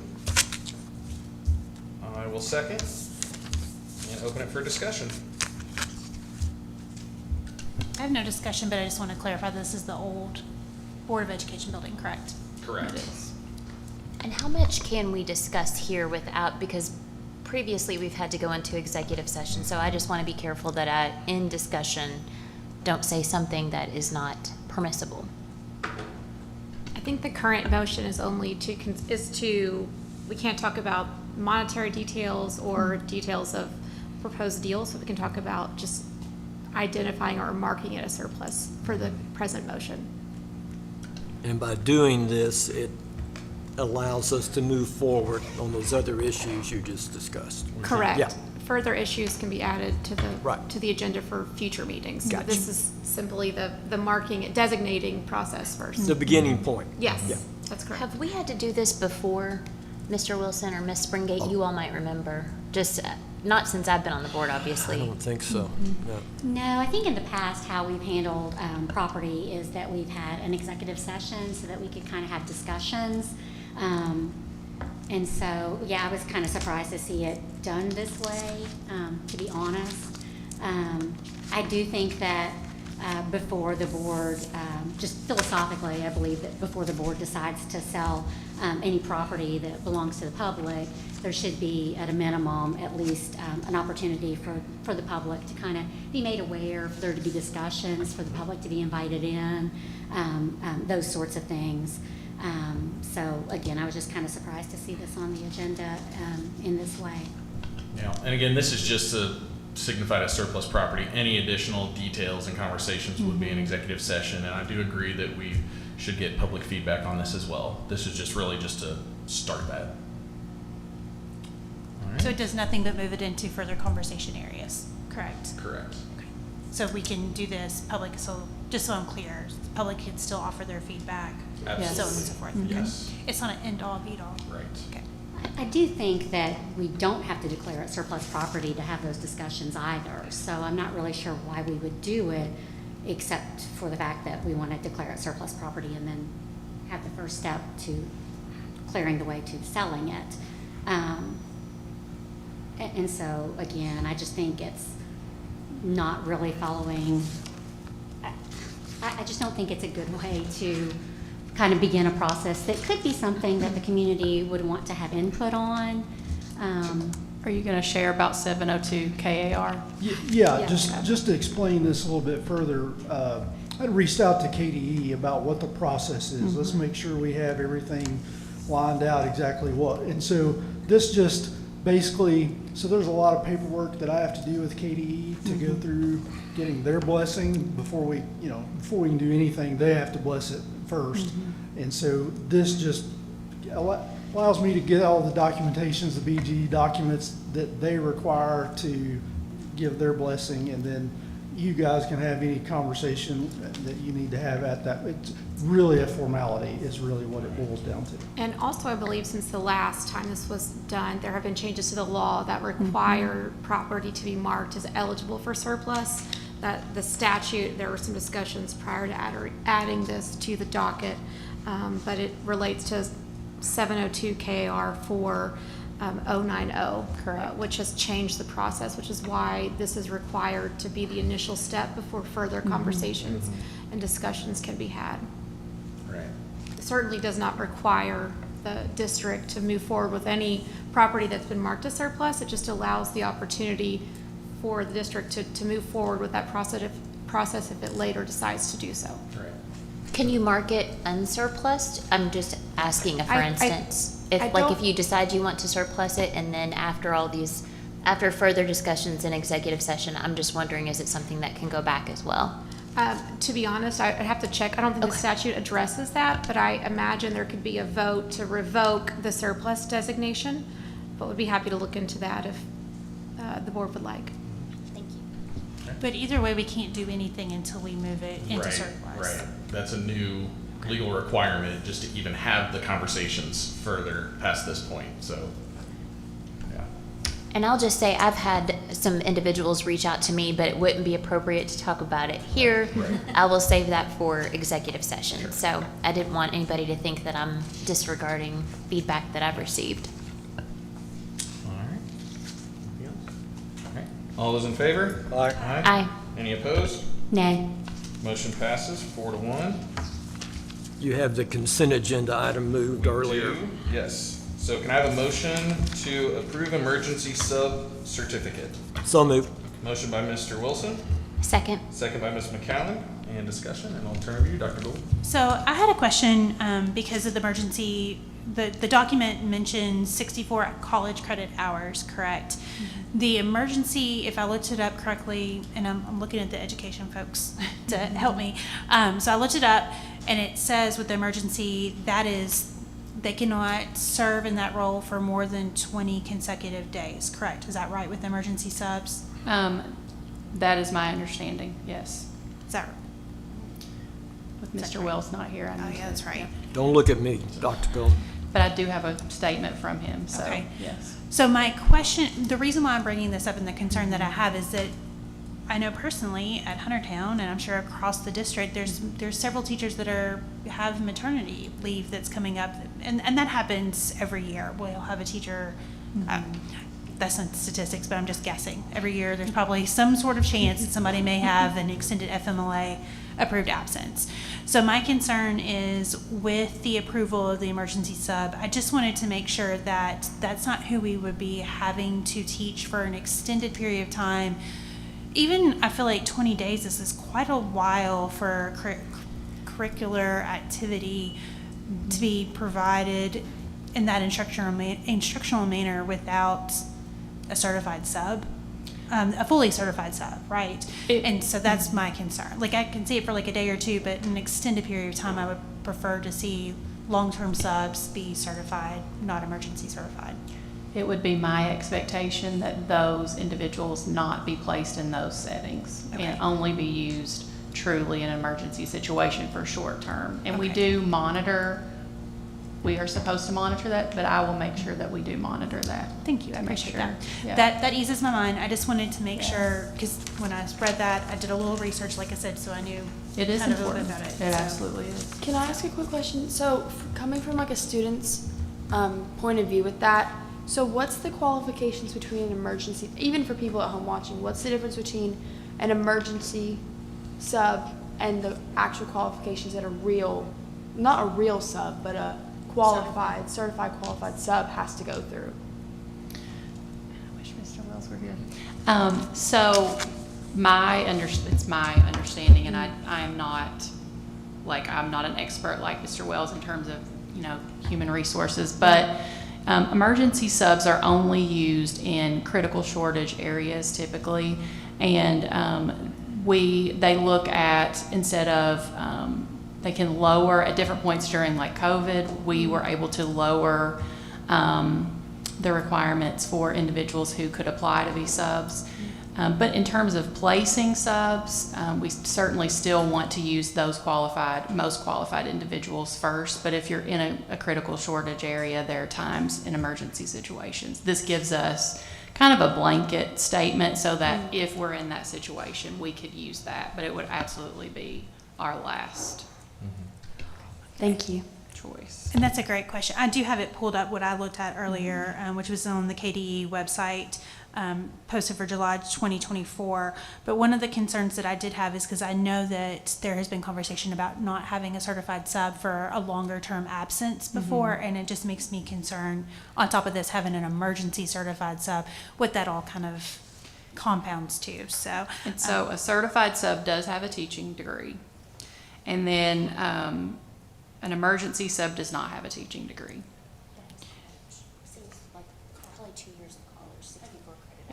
the policy mentioned 64 credit hours Okay. specifically. I was just asking because I didn't know if like a random Yeah. student could just come and be like, hey, I want to sub No. for 20 days. No, there are. But that is a great question. If you're asking those questions. Just because like if you have like a 21-year-old college student come in and trying to teach your AP course, Right. like, Yeah, no. And that's sometimes parents can look You know, at it all. but oftentimes, Dr. Gold, it's not a question of picking between a certified and an emergency. It's the It's picking accessibility. between an emergency and having the principals teach or having Mm-hmm. doubling classes up. I think Yes. it's kind of definitely last it's a resort. safeguard just to be Yes. sure that we can have somebody. And I understand that, and without going into too much detail, there's been some. I'm trying to think of what was privileged over here, and what, I don't want to cross that boundary. Yeah, That's what sure. I'm trying to say, not too much about that in particular, but,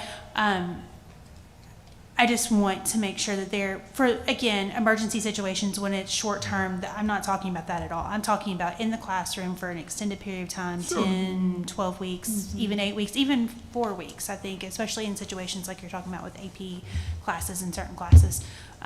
It's just a really long time to have someone who's not certified in there teaching our kiddos. And I get we don't want classes combined, last resort kind of thing, but when we are facing a shortage to begin with, I think we have to be mindful of Yes. policies that we absolutely. pass that allow us to have that wiggle room to be able to say, oh, we'll just put this person here because that's the easiest route to go Yeah, for I the think short Dr. term. Jones has pledged that won't Yeah, happen. yes, So that and feels I good. appreciate Yeah. that very, very much, but that was where my Absolutely, headspace sure. was. But thank you for clarifying my question, because I feel like even sometimes parents like to talk because if, you know, they're paying this money, but even kids in dual credit classes, like, even though that the colleges pay for, if you take more than one dual credit class, it comes out of your parents' pocket Yes.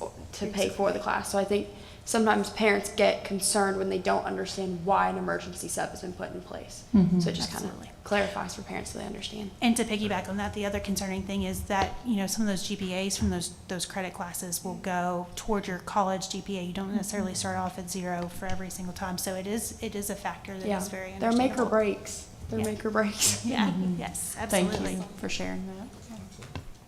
All right. All those in favor? Aye. Any opposed? Motion passes 5-0. Next, we have discussion items.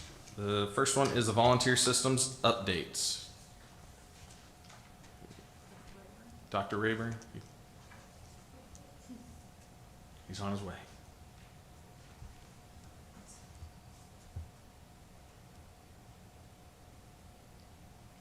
Is this in line, while we're waiting, is this in line with the new handbook that we just passed?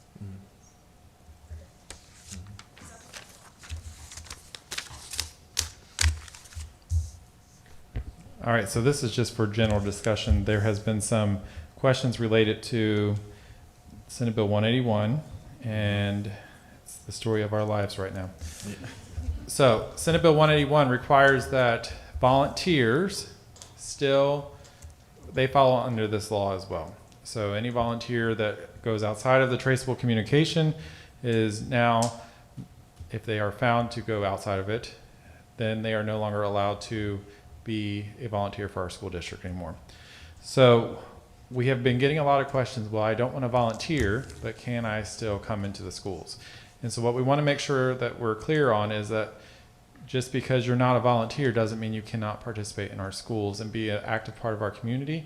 And so what we've kind of developed is just a little document that has kind of laid out the difference between a school visitor and a school volunteer, and how they overlap and how they are a little bit different.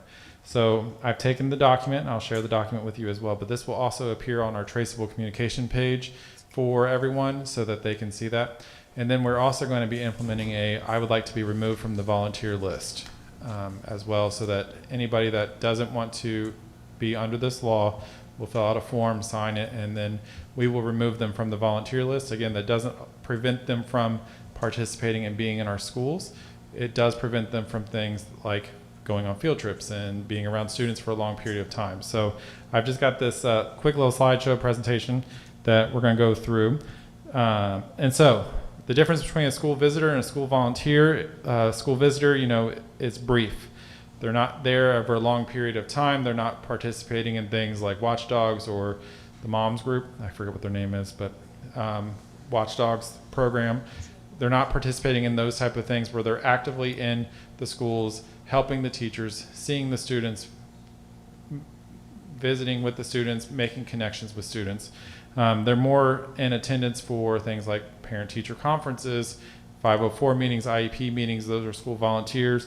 Attending assemblies, attending plays, anything that happens during the school day, dropping off or picking up their student, that's still a school volunteer or visitor, and they could also be guest speakers. So just so you're aware, every visitor that enters our building goes through a quick sex offender background check. So we are checking to make sure that they are not a registered sex offender before they enter the building. They have to have an ID or some form of identification, passports or other ways to enter our school buildings, so they can't cross into the secure vestibules that we have in all of our buildings without some type of identification, and they go through the Checkmate system, which does do a background check on every single one. Now, it's not as intense of a background check like we would do for our central registry check, which is the CAN check for child abuse and neglect, or fingerprinting, or any of those other ones. So the difference between a visitor and a volunteer is a volunteer is going more regularly into the classroom. They're helping teachers, chaperoning field trips or school events. They're participating with the band, and they're a band parent, or they're a team mom, and they're participating during the day in the schools, or they're even coaching or leading a club, some type of thing that requires them to visit over and over again. That would be what we would classify as a volunteer. Again, there are more definitions, but this is just kind of the overview here. So, real quick, visitors brief, volunteers more long-term, over extended period of time. Visitors normally have minimal or no direct contact with students, and volunteers have more direct, and they're assisting teachers with tasks with students. And then, like I said, we don't do a background check, but that's not saying that the superintendent or designee could not require a background check to be done on a school visitor prior to them entering the campus if they were concerned. There is a requirement for school volunteers. Sometimes we go a little bit deeper with fingerprinting. If they're a volunteer coach, we treat them just like an employee for the school district. So just so you know, like, there is a difference between the two, but we really want to make sure that just because you say, I don't want to be a volunteer because I don't want to have to worry about this traceable communication, doesn't mean you are no longer allowed in our buildings. We want the community in our buildings. We want them participating. We want them being a part of the Woodford Wins community, which is the community program that we have in our district. We want them to participate, but we also have to follow the law. And so in the coming days, there will be something on the website related to removing yourself from the background check, or from the volunteer check. And just so Mr. Ferris did approve all of this. We did send all of this to him prior to that, the document as well. And I wanted to mention, it may be useful, are we planning to retain the statistics of parents or other individuals who choose to remove themselves from the volunteer list? Might be useful data for I would love to talk to somebody about it. Conversations with with the legislatures, that might be useful. And just so you know, we've had 5 or 6 already since we adopted the policy. So I think this will help clear it up too, though, because I think a lot of people were scared. Oh, I can't come to career day. I can't go to Sunrise Readers. I can't, go to the Dr. Seuss reading in the morning, once a year.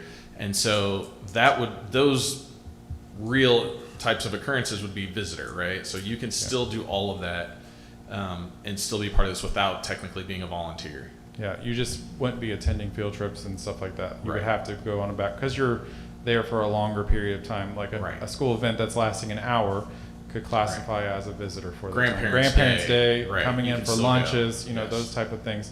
While we would love to say we would love to have all of them background checked, that means that you're a volunteer, and then now you fall under this law. So we're trying to just promote still coming into our schools, but also saying we recognize that you have to follow this law if you're going to be a volunteer. What about field day?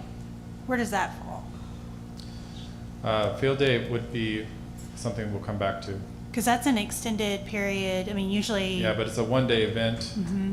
But you're also, kids are there, teachers are typically there with them, but it's. Let me get back to you on that question. So that's that. That would be a question I have. We're still like months away from field day, which is nice to have. And hopefully in January things change related to that too, so we don't have to worry about field day. But or classroom parties, because like I was looking at the volunteer form, and it sounded like classroom parties were more volunteer versus, but that, when you're talking about Dr. Seuss Day and sunrise readings and stuff like that, that's more brief, which could be equated to a classroom party. So like, I wonder if there's like a time frame, like if you're gonna be in the building for more than X number of hours or X number of time, like an hour, you may be passing through as a visitor. But if you're gonna be there for, and I'm just making this up, it doesn't have to be this, but you know, like Yeah, I that do- may be the distinguish.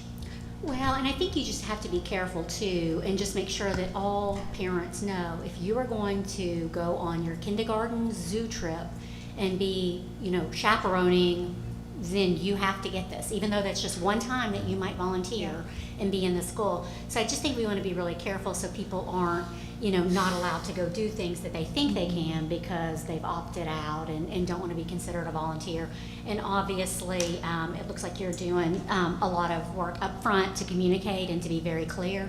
But I do think that it just needs to be said, if you think you want to go on a kindergarten field trip as a chaperone, you are going to have to get the check. Yeah. If you think you are going to want to go and, you know, be at field day with, you know, a group of 3 kids, you have to get the check, even if you just go once. Yeah, we'll have to get further clarification. Let us have conversation around field day, but specifically for chaperoning field trips, that is mentioned in our documentation that does constitute a volunteer. I have a quick question. So maybe you already said this, but I'm just clarifying. The slideshow, the information on the slideshow, will that be put on the Woodford County Public Schools page for parents to read and understand what Yes.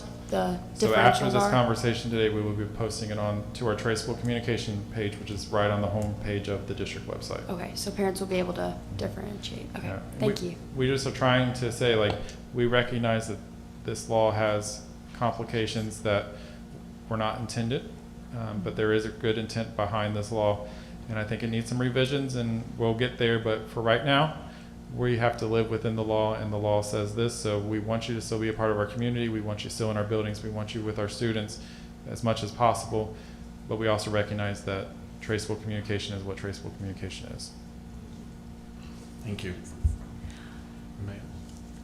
I do have a follow-up question.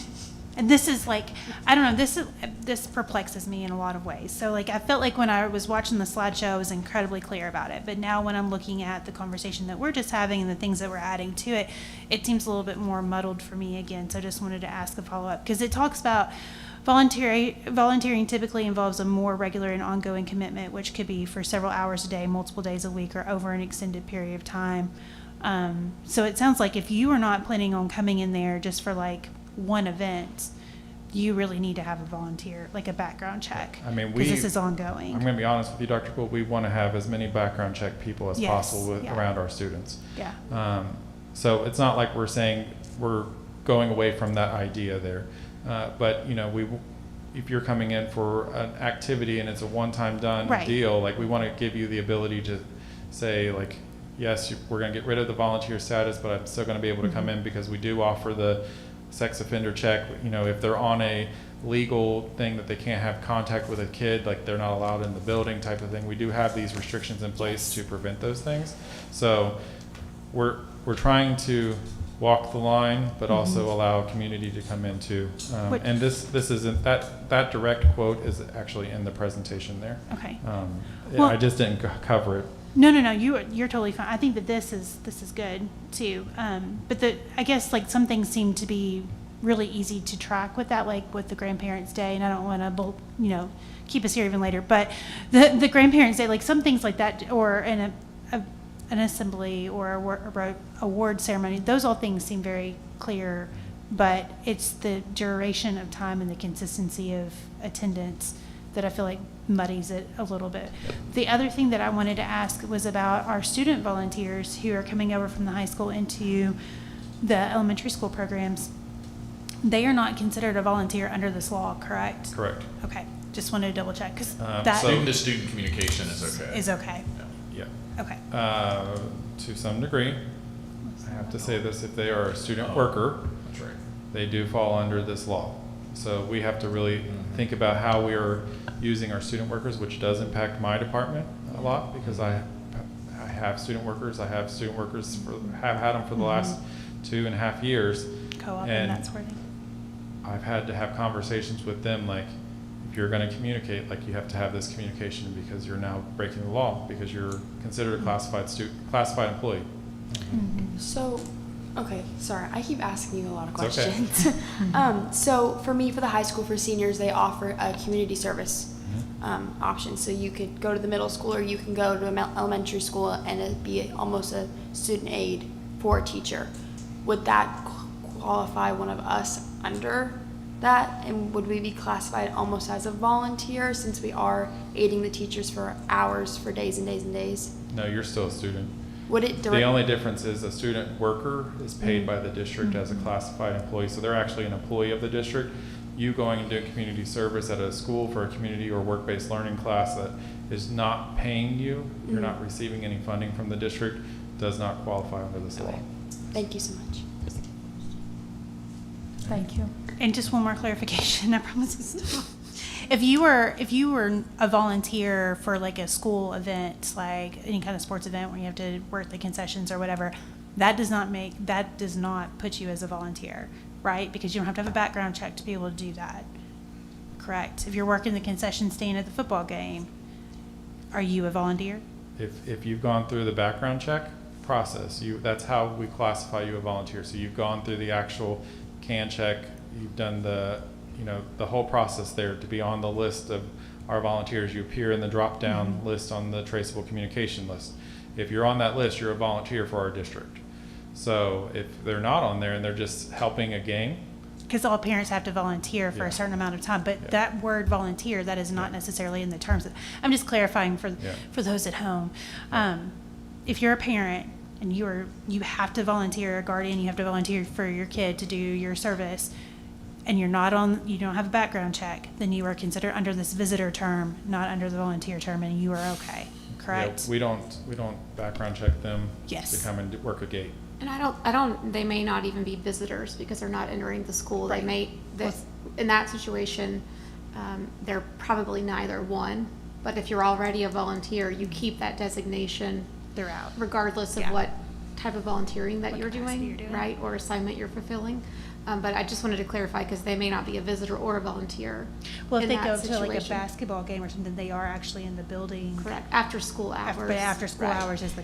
Well, yeah. and I do think like the main point, like, and correct me if I'm wrong, but to be a volunteer under this law with these obligations and these requirements, you would be someone who is supervising someone else's children. So if I am supervising your children in a group, talking to your children at the school, and I'm supervising children other than my own, then I think that would be more of the volunteer criteria. So it doesn't matter the length of time. If I'm there for 10 minutes and I'm doing a pull-out reading group for the teacher with 3 kids that are not my children and I'm not their legal guardian, then I would be a volunteer. I would need to get the check. But if I'm just in the school visiting my own child, then it's a visitor. I mean, even if you're supervising your own kid in the school days, you do classify as a volunteer. Like if you go on a field trip with your kid in that class, you're still a volunteer. I think like if you're going in to be an aide in the classroom to assist a teacher in any task form, you're not a visitor, you're a volunteer. But there are some exceptions, career day Yeah, and career other day, exceptions. yeah. Those are like outside of big events for the school.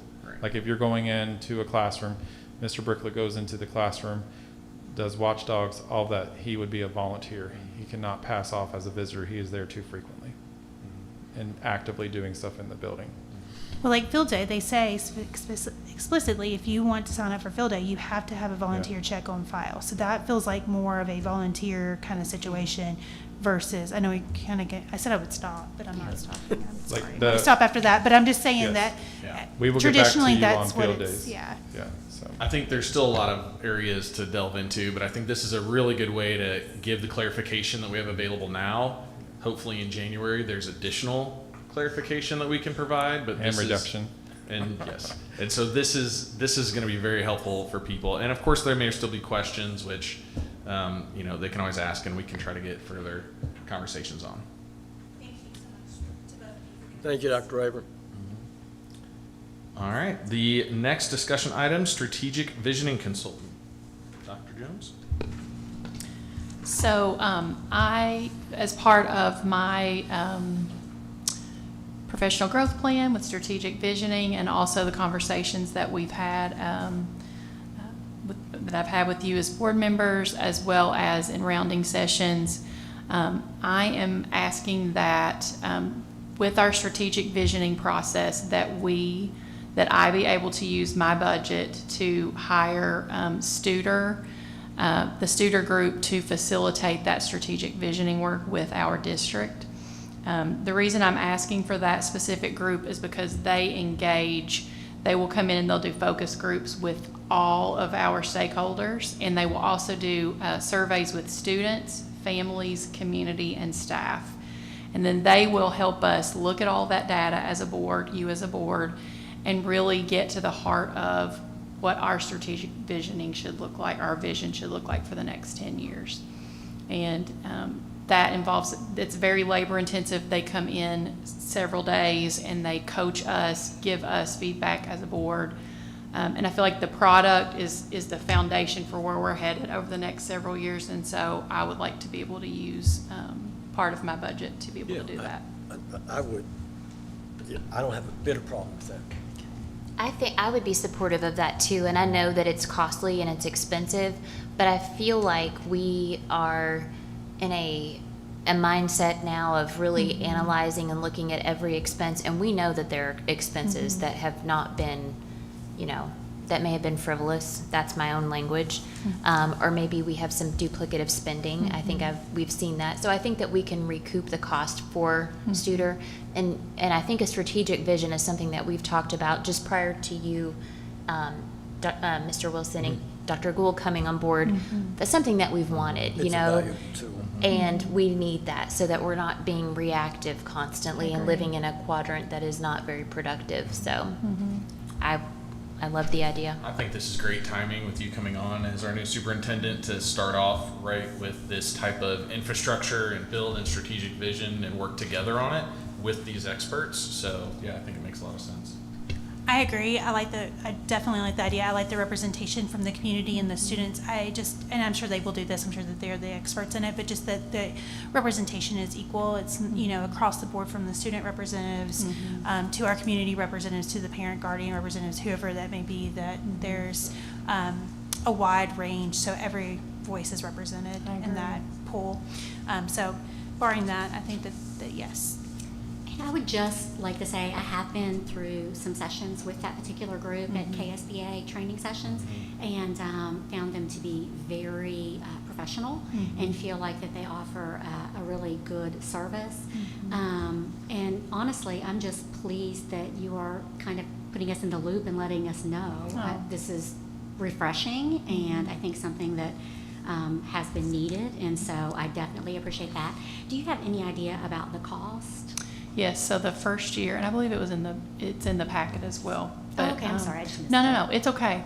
It would be $33,000, but that would include their days here in the district, their work with us as a board, the surveys that they already have in place for all the stakeholder groups, and then they would take those results and help us create a survey that's just tailored to our needs based on the first set of survey data. And so based on all of that, it's a really good deal, to be honest, when you think about consultant fees and that sort of thing. So I felt like that and I do think just having that vision, like Sarah was talking about, you're able to really streamline your expenses and where you put your priorities and where you put your money. And so I do believe it would be very easy to kind of recoup some of that back in savings. I know they do sessions also with parents, with community members, with all kinds of folks. So it's very inclusive and community oriented, and very, I think, very much needed. So I definitely appreciate you bringing that to us. Thank you. And I'd like to say something too on that, like coming from a student's perspective again.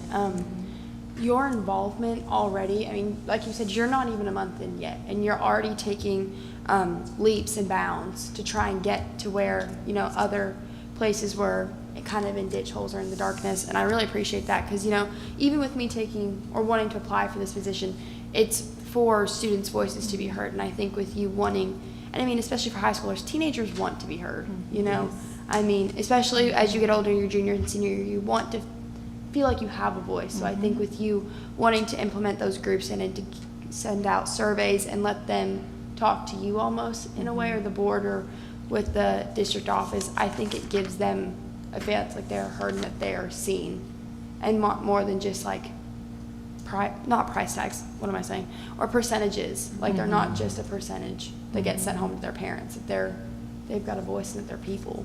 And I think it shows a lot about your character and who you are as a person. So thank you for that. Thank you. I'm very glad you got this position. Yes, yeah. I like her. All right. Well, sounds good. Well, last thing we have. So can I have moved. A motion to adjourn. So moved. Second. Motion by Mr. Wilson, second by Ms. McCown. All those in favor? Aye. Any Adam, opposed? 5 to Financial 0. Corp. We do have a. Sorry, we're not quite ready to leave. Are you We- going to be Uh, Dr. Jones? Are you So I'm gonna going be to the call to order the Secretary Finance of the Board. Corporation to immediately follow our regular board meeting on July 28th on 2025. And all members are here. Can I have a motion to designate the School District Finance Corporation Secretary? So moved. So moved. All right. And that would be And- Dr. yeah, it would Jones. be Dr. Jones. All right, motion by, wait, which way did you guys go? It's the same Did you thing make every the time. motion? I did it. I got it first. You got, okay. Oh, you so Ms. did. McCown Oh, got the good motion. Lord. Second was Mr. Wilson. Yeah, thank you. All those in favor? Aye. Aye. Any opposed? 5 to 0. Can I have a motion to adjourn? So moved. All right. Millie, Motion- wonderful job. Motion by, motion by Mr. Wilson. Second. Second by Ms. McCown. All those in favor? Aye. 5 to 0. Thank you, everybody.